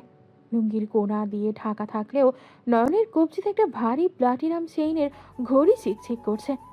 ঘড়ির ডায়ালের ভেতরে নীল রঙের রেডিয়াম জ্বলছে। ফারিয়ার বাবা ঠিক এরকম একটা ঘড়ি পরে। সে জানে এটা একটা কাস্টম মেড রোলেক্স, দাম কয়েক কোটি টাকা।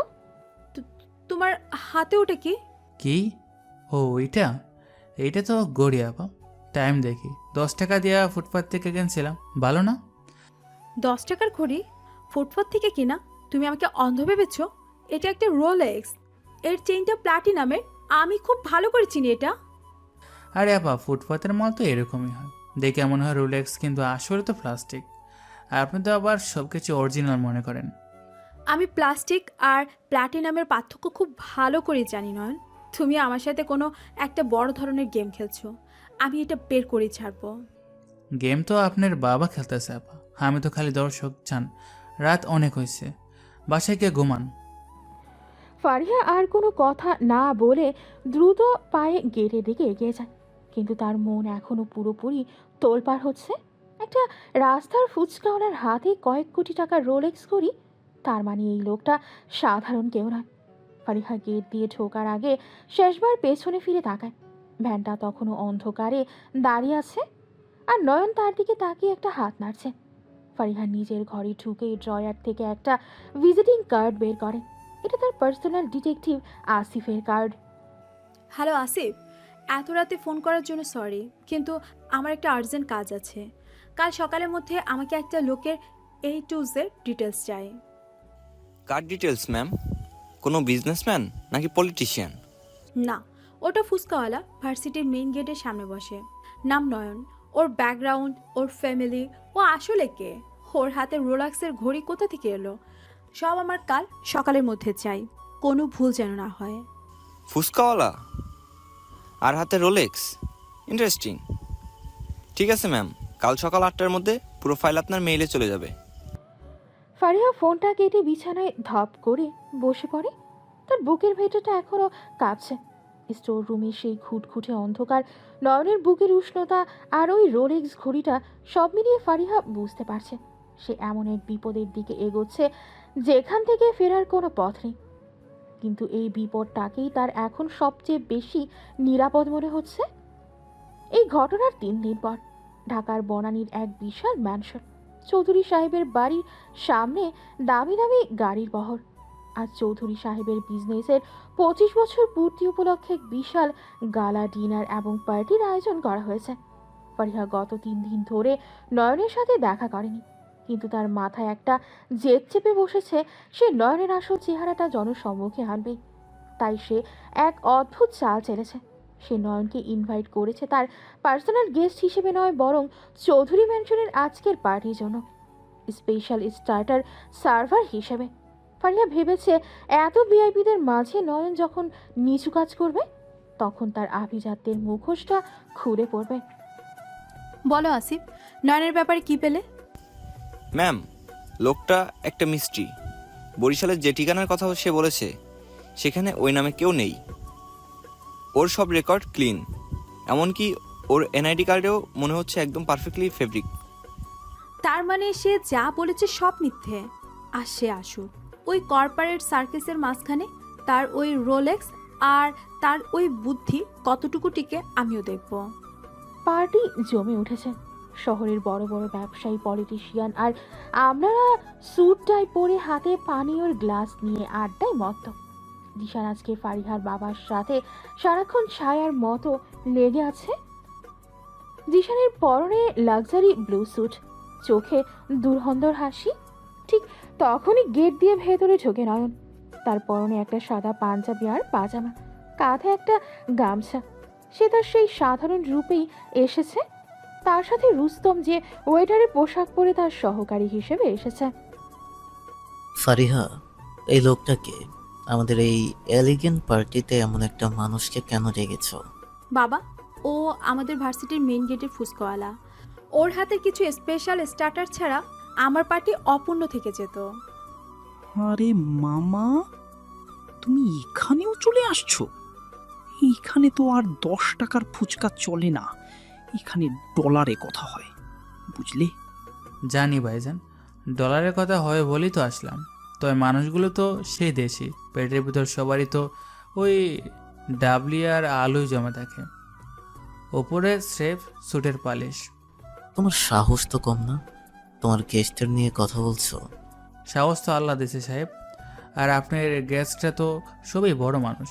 বড় মানুষদের একটু ছোটো লোকে খাবার না খাওয়াইলে হজম ঠিক মতন হয় না। শোনো চৌধুরী আঙ্কেল, এই লোকটার জবান অনেক ধারালো। ও আসলে বোঝে না ও কার সামনে দাঁড়িয়ে আছে। ফারিহা, তুমি ওকে ডেকে ভুল করেছো। ভুল করেছি কি না সেটা সময় বলবে জিসান। নয়, তুমি কি আমাদের গেস্টের জন্য স্পেশাল অ্যাপেটাইজারটা রেডি করবে? অবশ্যই আপা, আমি তো এই জন্যই আসছি। তো সাহেবদের একটা কথা বলে রাখি, বেশি জাল খাইলে তো পেটের ভিতরে লুকানো কথা মুখ দিয়া বাইর হয়ে আসতে পারে, সাবধানে খাইয়েন। নয়ন হাসতে হাসতে ট্রের ওপর রাখা ছোট ছোট বাটিতে তার তৈরি করা বিশেষ পানীয় আর স্ন্যাক্স সাজাতে শুরু করে। সে অত্যন্ত বিনীতভাবে এক একজন গেস্টের কাছে যাচ্ছে, কিন্তু তার এক একটা উত্তর গেস্টদের একদম বাকরুদ্ধ করে দিচ্ছে। এই ছোকরা, তোমার এই সার্ভিসে হাইজিন মেনটেন করছো তো? অবশ্যই স্যার, আপনাদের পলিটিক্যাল ম্যানিফেস্টোর চেয়েও আমার এই খাবার অনেক বেশি হাইজিনিক। এখানে কোনো ভেজাল নেই। তুমি আমাকে চিনে কথা বলছো? চিনি তো স্যার, গত মাসে সে ক্যাসিনো রেড হইল। টিভিতে তো আপনাদের দেখলাম, সাদা টুপি পইরা ভালো লাগতেছিল। গেস্টের মুখ অপমানে নীল হয়ে যায়। ফারিহা দূর থেকে সব দেখছে। সে অবাক হচ্ছে যে নয়ন মোটেও ঘাবড়াচ্ছে না, বরং সে এই পরিবেশটাকে নিয়ন্ত্রণ করছে। কিছুক্ষণ পর নয়ন তার ট্রে নিয়ে চৌধুরী সাহেবের পার্সোনাল স্টাডি রুমের দিকে এগিয়ে যায়। জিশান তখন চৌধুরী সাহেবের সাথে অন্য এক গেস্টের সাথে কথা বলতে ব্যস্ত। নয়ন লক্ষ্য করে রুস্তম তাকে ইশারা করছে। নয়ন রুস্তমকে নিচু স্বরে বলে, রুম খালি? হ্যাঁ বস, 2 মিনিট সময় পাবেন। জিশান আর চৌধুরী সাহেব এখন মেইন হল রুমে। ঠিক আছে, ব্রেকআপ রেডি রাকেশ। নয়ন অত্যন্ত ক্ষিপ্র গতিতে স্টাডি রুমে ঢুকে পড়ে। তার হাতের গামছার ভেতরে লুকোনো ছিল high frequency listening bug, micro bug. সে চৌধুরী সাহেবের টেবিলের নিচের একটা ডার্ক কর্নারে সেটা সেট করে দেয়। সে যখন ঘর থেকে বের হতে যাবে তখন হঠাৎ পাশের একটা ক্যাবিনেটের আড়াল থেকে জিশান আর চৌধুরী সাহেবের গলার আওয়াজ শুনতে পায়। সে চট করে একটা বিশাল পর্দার আড়ালে লুকিয়ে পড়ে। জিশান, তুমি এটা কি করছো? আমি তোমাকে বলেছিলাম ড্রাগের চালানটা 3 দিনের জন্য হোল্ড করতে। তুমি কেন ওটা মুভ করলে? আঙ্কেল, সময় পাল্টে গেছে। আপনার ওই পুরনো ধীর গতির বিজনেস আর চলবে না। ক্লায়েন্টরা মাল চায় আর আমি মাল সাপ্লাই দেব। তুমি ভুলে যেও না, আমি এই সাম্রাজ্য আনিয়েছি। তুমি স্রেফ একজন পলিটিক্যাল হ্যান্ডেল। ভুল আপনি করছেন আঙ্কেল। আপনি ভাবছেন আপনি আমাকে কন্ট্রোল করছেন। আমার কাছে আপনার গত 5 বছরের সব মানি লন্ডারিংয়ের রেকর্ড আছে। আমি 1 সেকেন্ডে আপনাকে জেলে পাঠাতে পারি। তুমি আমাকে ব্ল্যাকমেল করছো? আমার নিজের মেয়ের বন্ধু হয়ে তুমি আমাকেই ফাঁসাতে চাইছো? বন্ধু তো ফারিহার সাথে করি, আপনার সাথে না। আর ফারিহা তো আমার ট্রাম্প কার্ড। আপনি যদি আমার কথা না শোনেন তবে আপনার আদরের মেয়ের কেরিয়ার আর আপনার সম্মান সব আমি ধুলোয় মিশিয়ে দেব। সিন্ডিকেটের আসল মাথা এখন আমি, আপনি না। চৌধুরী সাহেব একদম নিস্তব্ধ হয়ে যান। নয়ন পর্দার আড়াল থেকে দেখছে চৌধুরী সাহেবের কপাল দিয়ে ঘাম ঝরছে। জিশান পকেট থেকে একটা সিগারেট ধরায় আর অত্যন্ত অহংকারী ভঙ্গিতে চৌধুরী সাহেবের মুখের উপর ধোঁয়া ছাড়ে। নয়নের চোখ দুটো এবার হিংস্র হয়ে ওঠে। সে বুঝতে পারে তার আসল টার্গেট চৌধুরী সাহেব নয়, বরং জিশান। কালকের মধ্যে আমাকে 100 কোটি টাকা রেডি করে দেবেন, আর ওই নতুন স্যাম্পলটা ল্যাব থেকে বের করে শিপইয়ার্ডে পাঠিয়ে দেবেন, মনে থাকে যেন। জিশান ঘর থেকে বেরিয়ে যায়। চৌধুরী সাহেব ধপ করে তার চেয়ারে বসে পড়েন। নয়ন সাবধানে জানালা দিয়ে বাইরে বেরিয়ে পাইপ বেয়ে নিচে নেমে আসে। সে যখন আবার মেইন হলরুমে ঢোকে তখন তার মুখে সেই একই বোকা বোকা হাসি। ফারিহা তার সামনে এসে দাঁড়ায়। কোথায় গিয়েছিলে নয়ন? তোমাকে তো অনেকক্ষণ দেখলাম না। আরে আপা, ওই যে শ্যাবদের বাথরুমটা একটু দেখে আসলাম, যা বিশাল ঘর। আমার তো বাথরুমে সারা রাত কাটাতে ইচ্ছা হয়েছিল। মিথ্যে বলবে না, তুমি স্টাডি রুমের দিকে গিয়েছিলে কেন? Study room? ও, ওই যে বইপত্র রাখার ঘরটা। আমি ভাবছিলাম একটু পড়ালেখা করি। গিয়ে থাকলাম সাহেব সেখানে বই পড়ে না, বরং টাকার হিসেব করে। তুমি কি কিছু শুনেছ? জিসান আর বাবা কি ওখানে ছিল? জিসান ভাই তো অনেক বড় মানুষ আপা, সে যা শুনে যা করে তাই শুনে আপনার কোনো লাভ নেই। তো আপনার জিসান ভাই কিন্তু খুব ভালো বাঁশি বাজাতে পারে। বাঁশি? জিসান তো বাঁশি বাজাতে জানে না। জানে আপা, জানে। সে এমন এক বাঁশি বাজাইব যে আপনার বাপের সিংহাসন উড়ে যাইব। কালকের দিনটা খুব সাবধানে থাকেন রাজকন্যা। নয়ন ফারিহার চোখের দিকে এক মুহূর্তের জন্য স্থিরভাবে তাকায়। ফারিহা এবার আর কোনো রাগ করতে পারে না। সে নয়নের চোখের গভীরে এক বিশাল আগ্নেয়গিরি দেখতে পাচ্ছে। নয়ন তার ট্রের শেষ ফুচকাটা ফারিহার দিকে বাড়িয়ে দেয়। এইটা শেষ ফুচকা আপা, এটা খাইলেই ব্রেন খুলব। কাল সকালে যখন ওই ডিটেকটিভের রিপোর্টটা হাতে পাইবেন তখন এই জালটা খুব কাজে দেব। নয়ন আর রুস্তম পার্টি থেকে বেরিয়ে অন্ধকারে হারিয়ে যায়। ফারিহা ফুচকাটা হাতে নিয়ে স্তব্ধ হয়ে দাঁড়িয়ে থাকে। সে বুঝতে পারছে আজ রাতে তার দেখা পৃথিবীটা পুরোপুরি বদলে গেছে। জিশান, তার বাবা আর এই রহস্যময় ফুচকাওয়ালা সবাই তাকে এক ভয়ঙ্কর খেলাঘরের পুতুল বানিয়ে রেখেছে। কিন্তু নয়নের এই শেষ কথাটি তার গানে বারবার বাজছে। আসল মাথা এখন অন্য কেউ। ফারিহার মনে এবার এক তীব্র জেদ আর ঘৃণা জন্ম নিতে শুরু করে। রাত তখন 2:30। চৌধুরী মেনশনের চারপাশটা এখন এক গভীর নিস্তব্ধতায় ডুবে আছে। ফারিহা তার বিশাল বেডরুমের নীল সেল নাইট ল্যাম্পের আলোয় বিছানায় বসে আছে, কিন্তু তার চোখে ঘুম নেই। পার্টির সেই শেষ মুহূর্তের নয়নের কথাগুলো তার মাথার ভেতর হাতুড়ির মতো বাজছে। আসল মাথা এখন অন্য কেউ। ঠিক সেই মুহূর্তেই ফারিহার জানলার বাইরের ব্যালকনিতে একটা খসখসে শব্দ শোনা যায়। কে কে ওখানে? জিসান, তুমি কি আবার ফিরে এসেছো? ফারিহা বিছানা থেকে নামার আগেই ছায়ার মতো একজন মানুষ জানালা দিয়ে ভেতরে ঢুকে পড়ে। লোকটার পরনে কুচকুচে কালো ট্যাকটিক্যাল গিয়ার, পিঠে একটা ছোট ব্যাগ আর মুখে কালো মাস্ক। তার মুভমেন্ট এতটাই নিখুঁত আর নিঃশব্দ যে মনে হচ্ছে সে কোনো মানুষ নয়, বরং এক ছায়া। ফারিহা চিৎকার দেওয়ার জন্য মুখ খোলে। একদম চুপ, একটা আওয়াজ করলে আজ রাতেই তোমার বাবার লাশ পড়বে এই ঘরে। নয়ন চোখের পলক এগিয়ে এসে ফারিহার মুখটা এক হাতে শক্ত করে চেপে ধরে তাকে পেছনের দেওয়ালের সাথে লেপ্টে দেয়। ফারিহার পিঠ ঠান্ডা দেওয়ালে ঠেকে যায়, আর তার সামনে দাঁড়িয়ে থাকা এই ভয়ঙ্কর মানুষটার উত্তপ্ত নিঃশ্বাস তার নাকে এসে লাগছে। ফারিহা দু হাতে লোকটার হাত সারানোর জন্য চেষ্টা করে, কিন্তু তার শক্তি ইস্পাতের মতো শক্ত হাতের সামনে কিছুই না। শান্ত হও রাজকন্যা, আমি এখানে তোমাকে মারতে আসিনি, কিন্তু তুমি যদি চাও তবে আমার দলের লোকরা নিস্তলায় তোমার বাবাকে আর জ্যান্ত রাখবে না, বুঝতে পেরেছ? ফারিহা ধীরে ধীরে মাথা নাড়ায়। নয়ন তার হাতের চাপ সামান্য শিথিল করে, কিন্তু তাকে দেওয়াল থেকে ছাড়ে না। অন্ধকার এই ঘরে দুজনের শরীর একদম মিশে আছে। ফারিহা এই প্রথম এত কাছ থেকে লোকটাকে দেখছে। লোকটার গায়ে সেই ঝাল টক ফুচকার গন্ধ নেই, বরং এক দামি ফ্রেঞ্চ পারফিউমের কড়া সুবাস মিশে আছে তার ঘামের সাথে। ফারিহার নাকে এই গন্ধটা খুব সেনা মনে হয়। তুমি তুমি সেই ফুসকোওয়ালা তাই না নয়ন? ফুসকওয়ালা নয়ন তো দিনে থাকে রাজকন্যা, রাতে সে তোমাদের মতো পাপীদের জমদূত হয়ে আসে। তুমি কি ভয় পাচ্ছ? ভয়? আমি ভাবছি তোমার এই রূপ, তুমি ওই ড্রেসে এখানে কেন? আর তুমি স্টাডি রুমে যাওয়ার কথা ছিল, আমার রুমে কেন এলে? ভুল করে তোমার রুমে ঢুকে পড়েছি। তোমাদের এই গোলকদাদের মতো বাড়ির স্টাডি রুম খুঁজে পাওয়া মুশকিল। তবে এসে যখন পড়েছি তখন একটু আদর না করে যায় কি করে? আদর? তুমি জানো তুমি কি বলছো? আমি চাইলে এক্ষুনি গার্ডদের অ্যালার্ট করে দিতে পারি। দাও না, অ্যালার্ট দাও, কিন্তু দেওয়ার আগে একবার ভেবে দেখো তোমার ওই শখের জিসান ভাই আর তোমার বাবা যে ডার্ক ওয়ার্ল্ডে পা বাড়িয়েছে, সেখান থেকে তোমাদের বাঁচাতে পারে একমাত্র এই ফুচকাওয়ালাই। গার্ডরা তো শুধু টাকার গোলাম। তুমি জিসানের কথা বারবার কেন বলছো? ও কি করেছে? আর তুমি আমাকে রাজকন্যা ডাকছো কেন?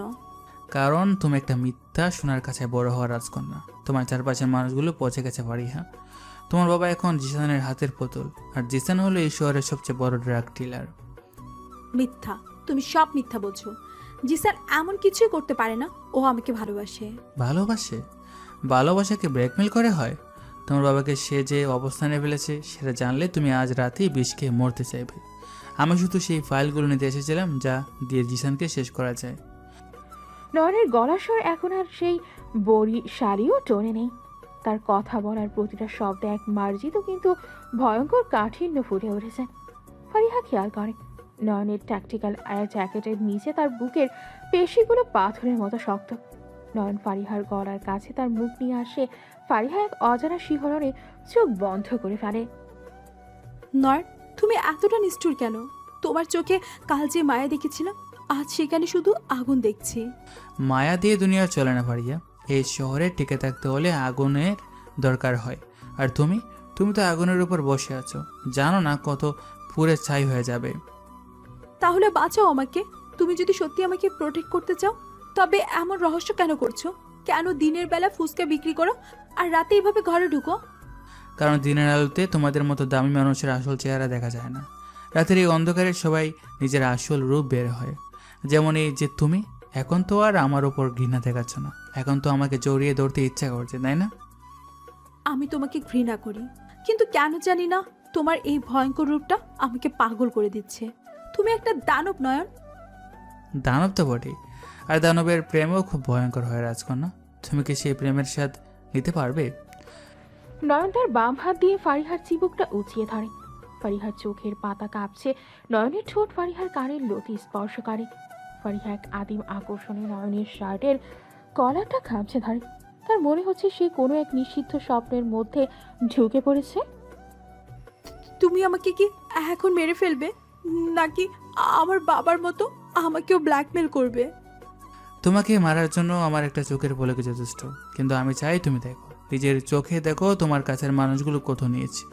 আর যখন তোমার সব বিশ্বাস ভেঙে যাবে তখন আমিই হব তোমার একমাত্র ঠিকানা। তুমি কি সত্যি বিলিনিয়ার? ওই রোলেক্স ঘড়িটা কি সত্যি আসল ছিল? টাকা নিয়ে আমাকে বিচার করো না পারিয়া। আমার ক্ষমতার গভীরতা মাপার সাধ্য তোমার বা তোমার বাবার নেই। আমি চাইলে কাল সকালে এই পুরো চৌধুরী ম্যানশন কিনে নিতে পারি। তাহলে ফুসকা কেন? কেন এই ছদ্মবেশ? কারণ ইনভিজিবল হওয়ার এর চেয়ে ভালো উপায় আর নেই। কেউ একটা ফুসকলার দিকে দ্বিতীয়বার তাকিয়েও দেখে না, আর সেই সুযোগেই আমি তোমাদের সব খবর রাখি। তুমি আমাকে ব্যবহার করছো টোপ হিসেবে? শুরুতে ভেবেছিলাম টোপ বানাবো, কিন্তু লাইব্রেরির ওই ঘটনার পর মত বদলে গেছে। তোমার মতো একটা বনু ঘোড়াকে পোষ বানানোর মজা অন্যরকম। আমি তোমার পোষ মানবো না, আমি তোমাকে পুলিশে দেব। পুলিশ? টাকার অর্ধেক পুলিশ আমার পকেটে ঘুরে রাজকন্যা, তোমার বাবাও জানে না তার কতজন সিকিউরিটি গার্ড আসলে আমার বেতনভুক্ত কর্মচারী। ফারিহা স্তম্ভিত হয়ে যায়। এই লোকটার নেটওয়ার্ক আর পাওয়ার তার কল্পনার বাইরে। নয়ন হঠাৎ ফারিহাকে ছেড়ে দিয়ে এক পা পিছিয়ে যায়। সে তার কবজির ডিজিটাল ঘড়িটার দিকে একবার তাকায়। সময় শেষ। জিসানের লোকরা অ্যালার্ট হয়ে গেছে, আমাকে এখন বেরোতে হবে। নয়ন দাঁড়ো, তুমি কি আর আসবে না? আসবো রাজকন্যা, কাল দুপুরে ভার্সিটি রেডি এসো, স্পেশাল টক বানিয়ে রাখবো তোমার জন্য। আর হ্যাঁ, এই ফাইলটা নিয়ে রেখো। এটা কি? তোমার বাবার জীবনের সবচেয়ে বড় পাপের দলিল। কাল সকালে পরে দেখো, আর পড়ার পর যদি মনে হয় আমাকে দরকার, তবে ওই ছেড়ে 10 টাকার নোটটা হাতে নিয়ে ফুচকার দোকানের সামনে এসে দাঁড়াবে। নয়ন, সাবধানে যেও। সাবধানের দরকার আমার নেই পারিয়া, সাবধান হওয়ার দরকার এখন তোমার বাবার আর জিসানের। Good night princess. নয়ন তার ব্যাগ থেকে একটা ছোট হলুদ খাম বের করে ফারিহার হাতে দেয়। ফারিহা সেটা ধরতেই নয়ন এক লাফে ব্যালকনির রেলিংয়ে গিয়ে দাঁড়ায়। নয়ন ব্যালকনি থেকে নিচের অন্ধকারে ঝাঁপ দেয়। ফারিহা দ্রুত ব্যালকনিতে গিয়ে দাঁড়ায়, কিন্তু নিচে কারো কোনো চিহ্ন নেই। রাতের নিঝুম অন্ধকারে শুধু বাতাসের শোষ শব্দ শোনা যাচ্ছে। ফারিহা তার হাতে থাকা হলুদ খামটা শক্ত করে জড়িয়ে ধরে। তার সারা শরীরে এখনো নয়নের স্পর্শের উষ্ণতা লেপটে আছে। সে জানে না এই খামের ভেতর কি আছে, কিন্তু সে এটা জানে যে সে আজ রাতে এক সাধারণ ফুচকাওয়ালার প্রেমে পড়েনি। সে এক ভয়ঙ্কর অন্ধকার রাজপুত্রের প্রেমে পড়ে গেছে। ফারিহার ডায়েরি আর মেকআপের নেশা এক নিমিষেই উবে গেছে। এখন তার চোখে শুধু নয়নের সেই বিধ্বংসী আগ্নেয়গিরি। পরের দিন গত রাতে সে যখন নয়নকে জাপটে ধরেছিল, তখন অত্যন্ত সুকৌশলে নয়নের জ্যাকেটের পকেটে একটা ছোট জিপিএস ট্র্যাকার চিপ ফেলে দিয়েছিল। এখন ভোর 4টে। ফারিহা নিজের প্রাইভেট গাড়ি নিয়ে ট্রাকারের সিগন্যাল অনুসরণ করে বুড়িগঙ্গার তীরের এক পরিত্যক্ত শিপইয়ার্ডের কাছে এসে পৌঁছেছে। এই তো সিগন্যাল। এখানে এত ভোরে নয়ন কি করছে? আর জায়গাটা তো নির্জন কেন? ফারিহা গাড়িটা ঝোপের আড়ালে লুকিয়ে রেখে সাবধানে শিপইয়ার্ডের ভেতরে ঢোকে। বিশাল বিশাল জাহাজের কঙ্কাল আর মরচে ধরা লোহার স্তূপের মাঝে সে লুকিয়ে দাঁড়িয়ে আছে। হঠাৎ সে দেখতে পায় পুরো কালো রঙের বুলেট প্রুফ মেরবাক আর এসইউভি গাড়ি। একদল সুঠামদেহী লোক কালো পোশাকে ভারী অস্ত্র হাতে পজিশন নিয়ে দাঁড়িয়ে আছে। এদের নেতৃত্বে দাঁড়িয়ে আছে সেই অন্ধ ভিখারি রুস্তম, যার চোখে এখন কোনো চশমা নেই, বরং সে একটা দামি স্যুট পরে হাতে ওয়াকি টকি নিয়ে ইনস্ট্রাকশন দিচ্ছে। বস, জিসানের লোকরা ল্যাব থেকে ড্রাগের প্যাকেটগুলো নিয়ে মেন গেট দিয়ে ঢুকছে। আমরা কি এখন হিট করব? না, ওদের ভিতরে ঢুকতে দাও। ইঁদুর যখন গর্তে ঢুকে তখন গর্তের মুখ বন্ধ করতে হয়। ফারিয়া স্তম্ভিত হয়ে যায় এই গলার স্বর নয়নের, কিন্তু এতে কোনো মায়া নেই। নয়ন এখন একটা ট্যাকটিক্যাল ভেস্ট আর হেলমেট পরে আছে, হাতে একটা অত্যাধুনিক স্নাইপার রাইফেল। তার চোখের দৃষ্টিতে খুনের নেশা।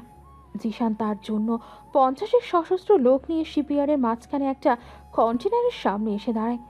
কই মাল নিয়ে এসো, চৌধুরী সাহেবকে বলে দিও এই চালানের পর এই শহরের রাজা হব আমি। নয়ন দূর থেকে মাইক্রোফোনে বলে, রাজা হওয়া এত সহজ না জিসান। সিংহাসনে বসার আগে কবরের মাপটাও দিয়ে রাখা উচিত ছিল। কি কি কথা বলছে? সামনে আয়। আমি তোমার জমদূত জিসান। আজ তোমার ট্র্যাগের কারবার আর তোমার হাড়গুড় সবই শিপইয়ার্ডে শেষ হবে। নয়নের সিগন্যাল পাওয়ার সাথে সাথে চারপাশ থেকে গ্রেনেড আর সাইলেন্সার লাগানো পিস্তলের গুলির আওয়াজ শুরু হয়। নয়ন একাই স্নাইপার দিয়ে জিশানের প্রধান 4জন শার্প শুটারকে 1 মিনিটের মধ্যেই নিকেশ করে দেয়। ফারিহা ঝোপের আড়াল থেকে দেখছে তার সেই কমেডিয়ান ফুচকাওয়ালা আজ সাক্ষাৎ আজরাইল।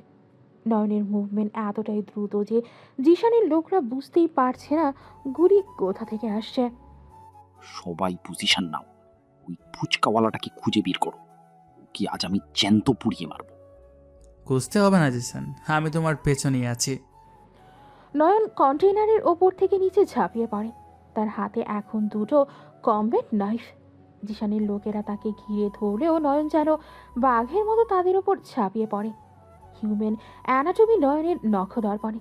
সে এমনভাবে চাকু চালাচ্ছে যে প্রতিটা ঘা একদম ভাইটাল পয়েন্টে লাগছে। শিপইয়ার্ড জুড়ে এখন শুধু রক্তের গন্ধ আর আর্তনাদ। ফারিহা ভয়ে মুখ চেপে ধরে আছে। সে দেখছে নয়ন জিশানকে কলার ধরে মাটি থেকে উঠিয়ে দেয়ালে চেপে ধরল। তোর বাপের অনেক টাকা ছিল না জিসান, আজ সেই টাকা দিয়ে কি নিজের জীবনটা কিনতে পারবে? নয়ন, আমাকে ছেড়ে দে, আমি তোকে অর্ধেক শেয়ার দেব, প্লিজ। শেয়ার? তুই জানিস কার সাথে ডিল করছিস? এই নয়ন যদি চায় তবে কাল সকালের মধ্যে তোর পুরো গোষ্ঠীকে এই শহর থেকে ভ্যানিশ করে দিতে পারে। নয়ন জিশানের পায়ে একটা গুলি করে তাকে মাটিতে ফেলে দেয়। জিশান যন্ত্রণায় কাতরাচ্ছে। নয়নের দলের লোকরা পুরো ড্রাগের চালানটা ধ্বংস করে দেয়। ফারিহার থাকতে না পেরে দৌড়ে নয়নের সামনে এসে দাঁড়ায়। নয়ন, এসব কি হচ্ছে? তুমি কি সত্যি খুন করলে ওদের? তুমি এখানে কেন ফারিয়া? আমি বলেছিলাম না দুপুরে দেখা করতে? আমি থাকতে পারলাম না। তুমি আমাকে ট্র্যাগার দিয়েছিলে কেন? ট্র্যাকার তুমি দিয়েছিলে ফারিয়া, আমি জাস্ট ওটা সরাইনি, জানতাম তুমি আসবে। ভোরের আলো ফুটতে শুরু করেছে। শিপইয়ার্ডের মোর্চে ধরা লোহার ভোরের রোদ এর লেগে এক অদ্ভুত লাল আভা তৈরি হয়েছে। নয়ন তার হাতের রক্ত একটা রুমাল দিয়ে মুছে ফেরে রুস্তমকে ইশারা করে। সব ক্লিন করো রোস্তম, জিসেনকে পুলিশের কাছে সাহেবের কাছে হ্যান্ড ওভার করে দাও, আর বাকিদের ময়লার বাগারে ফেলে দাও। জি বস, মেধাব রেডি আছে। শিপইয়ার্ডে সেই নারকীয় ধ্বংসলীলা শেষ করে নয়ন হাইওয়েতে তার বিলাসবহুল বুলেট প্রুফ মেবাক গাড়ির সামনে গিয়ে দাঁড়ায়। গাড়িটার গ্লোসি কালো রঙে ভোরের সূর্যের প্রথম আলো ঠিকরে পড়ছে। চারপাশটা নিঝুম, শুধু দূরে একটা ট্রেনের কুকু শব্দ শোনা যাচ্ছে। ফারিহা দৌড়ে এসে নয়নের পথ রোধ করে দাঁড়ায়। তার চোখে জল, কিন্তু সেই জলে এখন আর কোনো ঘৃণা নেই। নয়ন, দাঁড়াও, তোমাকে চলে যেতে দিব না আমি। রাত শেষ ফারিয়া, সূর্য উঠে গেছে, এখন আর তোমার রাজকুমারের কোনো দরকার নেই। প্লিজ নয়ন, মজা করো না। আমি সব দেখেছি, তুমি কে, তোমার পাওয়ার কতটুকু, আমি সব বুঝে গেছি। কিন্তু আমি এসবে ভয় পাচ্ছি না। ভয় পাচ্ছ না? আমি একটা খুনি ফারিয়া, আমি গত আধা ঘন্টায় 20টা লোককে শেষ করে দিয়েছি। তুমি অপরাধীদের মেরেছ, তুমি সমাজকে বাঁচিয়েছ। নয়ন, আমি তোমাকে ভালোবাসি। এই 3 দিনে আমি যা অনুভব করেছি তা আমার সারা জীবনের জন্য বেশি। ভালোবাসা? তুমি কি জানো ভালোবাসা মানে কি? আমার মতো মানুষের সাথে থাকলে তোমার জীবন নরক হয়ে যাবে। হোক নরক, আমি তোমার ওই ফুসকাওয়ালার রূপটাকেও ভালোবাসি, আর ওই ড্রাগ বিলিয়নিয়ার রূপটাকেও। তোমার ওই প্রোটেকশন, তোমার ওই ব্রেন, আমি এর প্রেমে পড়েছি। না, আমাকে ফিরিয়ে দিও না। ফারিহা নয়নের বুক জড়িয়ে ধরে কাঁদতে শুরু করে। নয়ন এক মুহূর্তের জন্য থমকে যায়। তার হাতটা ফারিহার পিঠে ওঠার উপক্রম হয়, কিন্তু পরক্ষণেই তার চোখ দুটো আবার পাথরের মতো শক্ত হয়ে যায়। সে এক ঝটকায় ফারিহাকে নিজের শরীর থেকে সরিয়ে দেয়। ভালোবাসা অনেক দামি জিনিস ফারিয়া, তোমার মতো সস্তা মেয়ের জন্য এটা না। সস্তা? তুমি আমাকে সস্তা বলছো? আমি তো তোমাকে আমার সবটুকু দিয়ে বিশ্বাস করেছি। বিশ্বাস? বিশ্বাস তো তোমার বাবাও করেছিল। ওই দেখো, ডিকিটা খুল রুস্তম। রুস্তম মেভাগ গাড়ির ঢিকি খুলে দেয়। ফারিহা উকি দিয়ে দেখে তার পৃথিবীটা ওলট পালট হয়ে যাচ্ছে। ডিকির ভেতর হাত পা অবস্থায় মুখ তোবড়ানো পড়ে আছেন খোদ ফারিহার বাবা, চৌধুরী সাহেব। তার চোখে অসীম আতঙ্ক। বাবা, বাবা, তুমি এখানে এই অবস্থায় কেন? নয়ন, তুমি আমার বাবার সাথে এটা কেন করছো? বাবা? এই শতানটাকে তুমি বাবা ডাকছো ফারিয়া? যে লোকটার ড্রাগের বিজনেসের জন্য আমার একমাত্র ছোট বোনকে ট্রায়াল হিসেবে ব্যবহার করেছিল। আমার বোনটা আজ কোমায় পৌঁছে মরছে তোমার এই মহান বাবার জন্য। না, এটা হতে পারে না। বাবা তো ফার্মাসিউটিক্যালস বিজনেস করেন। হ্যাঁ, ফার্মাসিউটিক্যালস ড্রাগ যখন ফ্যাক্টরিতে তৈরি হয় তখন সেটা টেস্ট করার জন্য গিনিপিগ লাগে। তোমার বাবা আমার বোনকে গিনিপিগ বানিয়েছিল। আমি গত 2 বছর ধরে এই দিনটার জন্য অপেক্ষা করছি। তাহলে তুমি আমাকে বাঁচালে কেন? কেন আমার সাথে এইসব নাটক করলে? কারণ আমি তোমাকে ট্রুপ হিসেবে ব্যবহার করতে চেয়েছিলাম। চৌধুরী সাহেবের সবচেয়ে দুর্বল জায়গা তুমি। তোমাকে হাতের কাছে না পেলে আমি জিসান আর চৌধুরীকে এক জায়গায় করতে পারতাম না। তুমি ছিলে আমার দাবার চালের একটা গুটি মাত্র। তার মানে তুমি আমাকে কোনোদিন ভালোই বাসোনি? ওই স্টোর রুমের কথাগুলো সব মিথ্যা ছিল। পুরোটা ছিল কি? তোমার পাপের সাজা তাকে আমি দেবই। আর তুমি এখন রাস্তায় দাঁড়িয়ে দেখো তোমার বাপের পতন। দূরে পুলিশের সাইরেন শোনা যাচ্ছে। ইন্সপেক্টর কাইসার তার দলবল নিয়ে হাইওয়েতে এসে পৌঁছান। নয়ন একটা ডেভিলিশ হাসি দিয়ে ফারিহার কানে মুখ নিয়ে ফিস ফিস করে বলে, মনে রেখো পারিয়া, কোনো বিলিয়নিয়ার শখ করে ফুসকা বেছে না, সে বেছে প্রতিশোধের টক। আজ তোমার বাবার সব হিসাব ক্লোজ। নয়ন, তুমি এমন করতে পারো না, প্লিজ নয়ন। নয়ন ফারিহাকে মাঝ রাস্তায় ধুলোবাড়ির মধ্যে ফেলে দিয়ে গাড়িতে উঠে বসে। মেবাক গাড়িতে স্টার্ট দিয়ে প্রবল গতিতে ধুলো উড়িয়ে চোখের পলকে অদৃশ্য হয়ে যায়। ইন্সপেক্টর কাইসার এসে ফারিহার বাবাকে ডিকি থেকে বের করে অ্যারেস্ট করেন। ফারিহা হাইওয়ে ওপর হাঁটু গেড়ে বসে পড়ে হাউমাউ করে কাঁদতে থাকে। তার কানে তখনও নয়নের সেই শীতল কণ্ঠস্বর বাজছে। ভালোবাসা সস্তা মেয়েদের জন্য নয়। পরের দিন সকাল 10টা। ভোরের আলো হাইওয়ের ধুলোয় মিশে যাওয়ার পর থেকে টানা 48 ঘন্টা কেটে গেছে। এই 48 ঘন্টায় ঢাকা শহরের ডার্ক ওয়ার্ল্ডে এমন একটা ভূমিকম্প হয়ে গেছে যার রেশ এখনও কাটেনি। খোদ চৌধুরী সাহেব এবং ভার্সিটির ভিপি জিশান এখন পুলিশের রিমান্ডে। কিন্তু সবচেয়ে আশ্চর্যের বিষয় হলো পুরো শহরের মিডিয়া প্রশাসন কেউই সেই ফুচকাওয়ালা নয়নের কোনো হদিস বা নাম নিতে পারছে না। ফারিহা গত 2 দিন ধরে নিজের ঘরে বন্দি। ফারিহা তার অহংকার, তার আভিজাত্যতা সব চুরমার হয়ে গেছে। আজ সে নিজের বাবার স্টাডি রুমের সিক্রেট ভোল্ট ভেঙে একটা ডায়েরি পেয়েছে, আর সেই ডায়েরি পড়ার পর তার বুকের ভেতরটা দুমড়ে মুছতে যাচ্ছে। এদিকে ঢাকা শহরের ঠিক মাঝখানে মাটির 200 ফুট নিচে নয়নের সেই সিক্রেট বেসমেন্টের চেহারাই আজ অন্যরকম। চারিদিকে ডজন খানিক বিশাল স্ক্রিনে নীল রঙের কোডিং রানিং। মাঝখানে একটা স্টিলের চেয়ারের শিকল দিয়ে বাঁধা ফারিহার বাবা চৌধুরী সাহেব। তার চোখে মুখে চরম আতঙ্ক, কিন্তু অহংকারের রেশ এখনো কাটেনি। নয়ন একটা ব্ল্যাক কফি হাতে ধীর পায়ে তার সামনে এসে দাঁড়ায়। আজ তার পরনে কোনো ট্যাকটিক্যাল গিয়ার নেই, বরং একটা ডার্ক চারকোল স্যুট। চোখের দৃষ্টি হিম শীতল শূন্যতায় ভরা। তুমি তুমি আমাকে এখানে আটকে রাখতে পারবে না। পুলিশ আমাকে খুঁজছে। ইন্সপেক্টর কাইসার আমাকে হাইওয়ে থেকে অ্যারেস্ট করেছে। আমি এখানে এলাম কিভাবে? পুলিশ? কোন পুলিশ চৌধুরী সাহেব? ওই যাদের পকেটে আপনার কালো টাকা ঢোকে তারা, নাকি যারা আমার ইশারায় উঠে আর বসে? তুমি বেশি উঠছো ছোকরা। তুমি শুধু জিসানের একটা চালান নষ্ট করেছো। আমার সাম্রাজ্য এত ঠুনকো নয়। তুমি জানো না আমার ক্লায়েন্টরা কারা? ক্লায়েন্ট? ও, ওই ইন্টারন্যাশনাল সিন্ডিকেট যারা আপনার ল্যাবে বানানো ড্রাগ কিনে নিয়ে যায়। তা আপনার কি মনে হয় তারা আপনাকে বাঁচাবে? অবশ্যই বাঁচাবে। আমি তাদের সোনার ডিম পাড়া হাঁস। তুমি কয়েক ঘন্টার মধ্যে দেখতে পাবে তারা পুরো শহর তছনছ করে আমাকে এখান থেকে নিয়ে যাবে। ইন্টারোগেশন রুমের ভারী লোহার দরজাটা একটা যান্ত্রিক শব্দ করে খুলে যায়। ইউনিফর্ম পরা ইন্সপেক্টর কাইসার, যিনি আগের দিন হাইওয়েতে চৌধুরী সাহেবকে অ্যারেস্ট করেছিলেন, তিনি রুমে ঢোকেন। চৌধুরী সাহেবের মুখে একটা বিজয়ীর হাসি ফুটে ওঠে।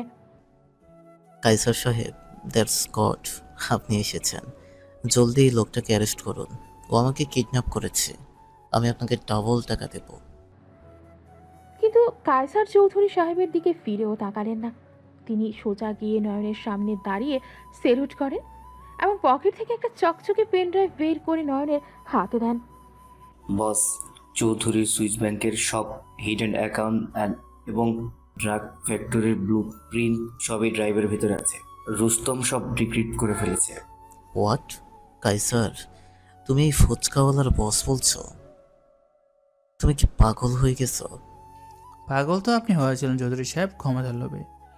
কাসার পুলিশের পোশাকে আমারই একজন আন্ডারকভার এজেন্ট। গত 3 বছর ধরে সে আপনার প্রোফাইল তৈরি করছিল। না, এটা হতে পারে না।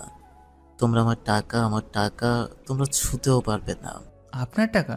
আচ্ছা চলুন দেখি আপনার টাকাগুলো কেমন দেখতে। নয়ন পেন ড্রাইভটা রুস্তমের দিকে ছুড়ে দেয়। রুস্তম ল্যাপটপে ড্রাইভটা লাগাতেই বিশাল স্ক্রিনগুলোতে চৌধুরীর Swiss bank account, illegal casino আর ড্রাগ ফ্যাক্টরির লাইভ ফুটেজ ভেসে ওঠে। রোস্তম, কমান্ড 3 এক্সিকিউট করো। Yes boss. রুস্তম কিবোর্ডে মাত্র 3টি কমান্ড টাইপ করে। চোখের পলকে স্ক্রিনে চৌধুরীর বিলিয়ন বিলিয়ন ডলারের অ্যাকাউন্টের ব্যালেন্স কমতে শুরু করে। বিলিয়ন থেকে মিলিয়ন, মিলিয়ন থেকে হাজার এবং 0। একই সাথে লাইভ ক্যামেরায় দেখা যায় চৌধুরীর 3টি ড্রাগ ফ্যাক্টরিতে দাউ দাউ করে আগুন জ্বলছে। না, আমার ফ্যাক্টরি, আমার টাকা। তুমি আমার সব শেষ করে দিলে। তুমি একটা শয়তান। শয়তান? আপনি যখন আমার ছোটো বোনের শরীরে ওই নতুন সিনথেটিক ড্রাগ পুশ করেছিলেন তখন আপনার নিজের ঈশ্বর মনে হয়নি? আর যখন আপনার নিজের তিল তিল করে গড়া সাম্রাজ্য চোখের সামনে ভস্য হচ্ছে তখন লাগছে চৌধুরী সাহেব। আমি আমি তো তোমার বোনের নামও জানি না। জিসান এই ট্রায়ারগুলো করতো। আমাকে ছেড়ে দাও, আমি ভিখারি হয়ে গেছি। ভিখারি তো আপনি জন্ম থেকে ছিলেন চৌধুরী সাহেব, আত্মার ভিখারি। আপনার শাস্তি এখনো শুরু হয়নি। আপনার জন্য এমন একটা নরক আমি সাজিয়েছি যেখানে মৃত্যু আপনার কাছে রহমত মনে হবে। চৌধুরী সাহেব হাওমাও করে কেঁদে ওঠেন। তার অহংকার ভেঙে টুকরো টুকরো হয়ে গেছে। নয়ন কফির মুখে চুমুক দিয়ে একটা ডেভিলিশ হাসি হাসে। সে কায়সারকে ইশারা করে চৌধুরীকে সেলের ভেতর নিয়ে যেতে পারে। রাত 11টা। বাইরে তুমুল ঝড় বৃষ্টি। শহরের সবচেয়ে উঁচু স্ক্র্যাপারের টপ ফ্লোরে নয়নের আল্ট্রা লাক্সারিয়াস পেন্ট হাউস।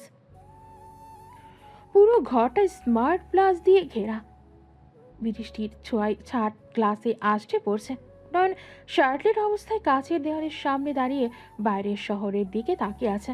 তার পেশিবহুল পিঠ জুড়ে অনেকগুলো পুরনো কাটার দাগ বা তার ডার্ক অতীতের নির্মম প্রমাণ।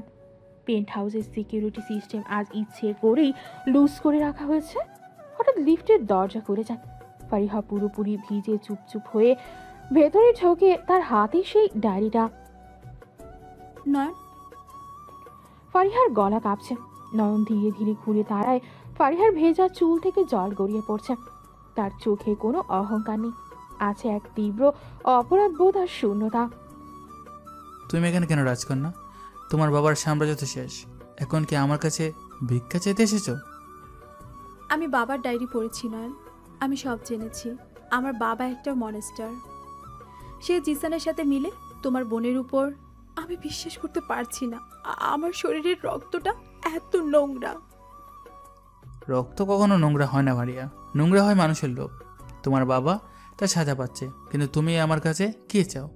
আমি তো তোমাকে ঠোপ হিসেবে ব্যবহার করেছি। তুমি আমাকে টোপ হিসেবে ব্যবহার করেছো ঠিক আছে, কিন্তু ওই স্টোর রুমে, ওই রাতে আমার বেডরুমে তুমি আমাকে যেভাবে ছুঁয়েছিলে সেটা কি পুরোটাই মিথ্যে ছিল? তোমার চোখের ওই আগুন কি শুধু অভিনয় ছিল? অভিনয় ছাড়া এই পৃথিবীতে আর কি আছে মারিয়া? আমি একজন মাফিয়া, আমার ইমোশন বলে কিছু নেই। ফারিহার নিজেকে ধরে রাখতে পারে না। সে দৌড়ে গিয়ে নয়নকে পেছন থেকে শক্ত করে জড়িয়ে ধরে। ফারিহার ভেজা শরীর আর নয়নের উষ্ণ পেশিবহুল শরীরের মাঝে এক তীব্র বৈদ্যুতিক উত্তেজনা তৈরি হয়। ফারিহা কাঁদতে কাঁদতে নয়নের খালি পিঠে মুখ গুজে দেয়। মিথ্যা কথা, তুমি মিথ্যে বলছো নয়ন। তোমার ইমোশন না থাকলো তুমি আমাকে হাইওয়েতে ওই গুন্ডাদের হাত থেকে বাঁচাতে যেতে না, তুমি আমার থিসিসের সলিউশন দিতে না। প্লিজ নয়ন, আমাকে তাড়িয়ে দিও না। আমার বাবা যা করেছে তার শাস্তি সে পেয়েছে, কিন্তু আমি তো তোমাকে ভালোবাসি। নয়ন এক ঝটকায় ঘুরে ফারিহাকে দেওয়ালের সাথে চেপে ধরে। তার চোখগুলো নেশাতুরো হিংস্র।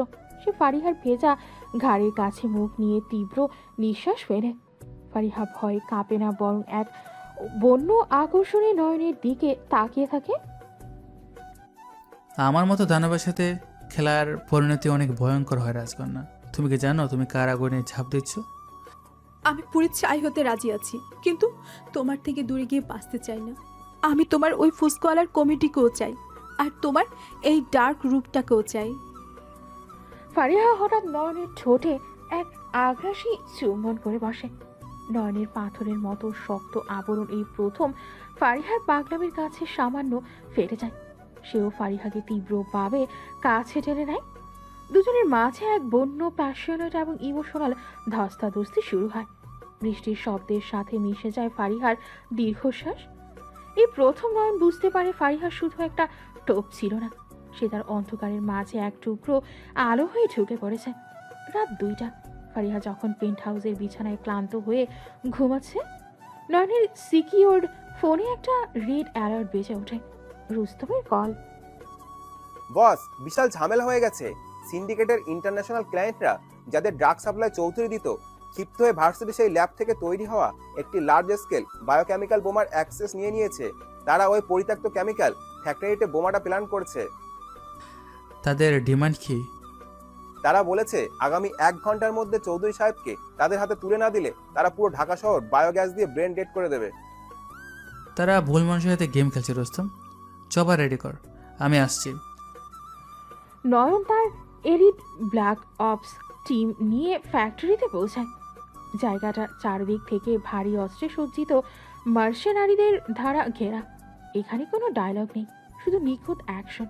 নন লাইট ভীষণ গগলস পরে অন্ধকার স্পাইডারম্যানের মতো ক্ষিপ্র গতিতে মুভ করে। ওইদিকে কে? ফায়ার? স্মোক গ্রেনেডের ধোঁয়ার ভেতর দিয়ে নয়ন যেন একটা ডার্ক শ্যাডো।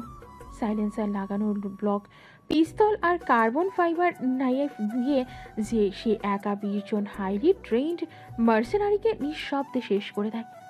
তার এক একটা চাল যেন আবার গ্র্যান্ডমাস্টারের মতো। সে ফ্যাক্টরির মেইন সার্ভার রুমে ঢুকে পড়ে, যেখানে বোমাটার টাইমার চলছে 0003 থেকে 0002। নয়ন ল্যাপটপ কোড হ্যাক করে বোমাটা ডিফিউজ করে দেয়। ঠিক তখনই পেছন থেকে ইন্টারন্যাশনাল সিন্ডিকেটের লোকাল বস হাততালি দিতে দিতে সামনে আসে।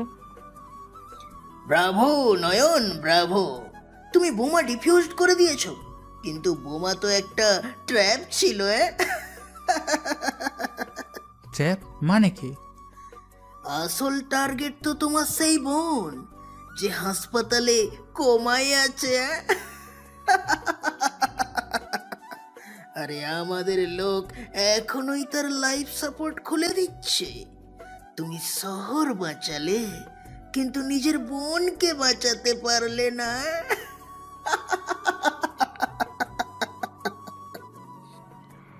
ডন যখন বিকৃত হাসিতে ফেটে পড়ছে, নয়নে একটা শয়তানি হাসি দেয়। সে তার স্মার্ট ওয়াচ থেকে হাসপাতালের লাইভ ফিড অন করে দেয়। হাসো রন, হাসো, কিন্তু একবার স্ক্রিনে তাকিয়ে দেখো হাসপাতালে এই বেডে কে শুয়ে আছে।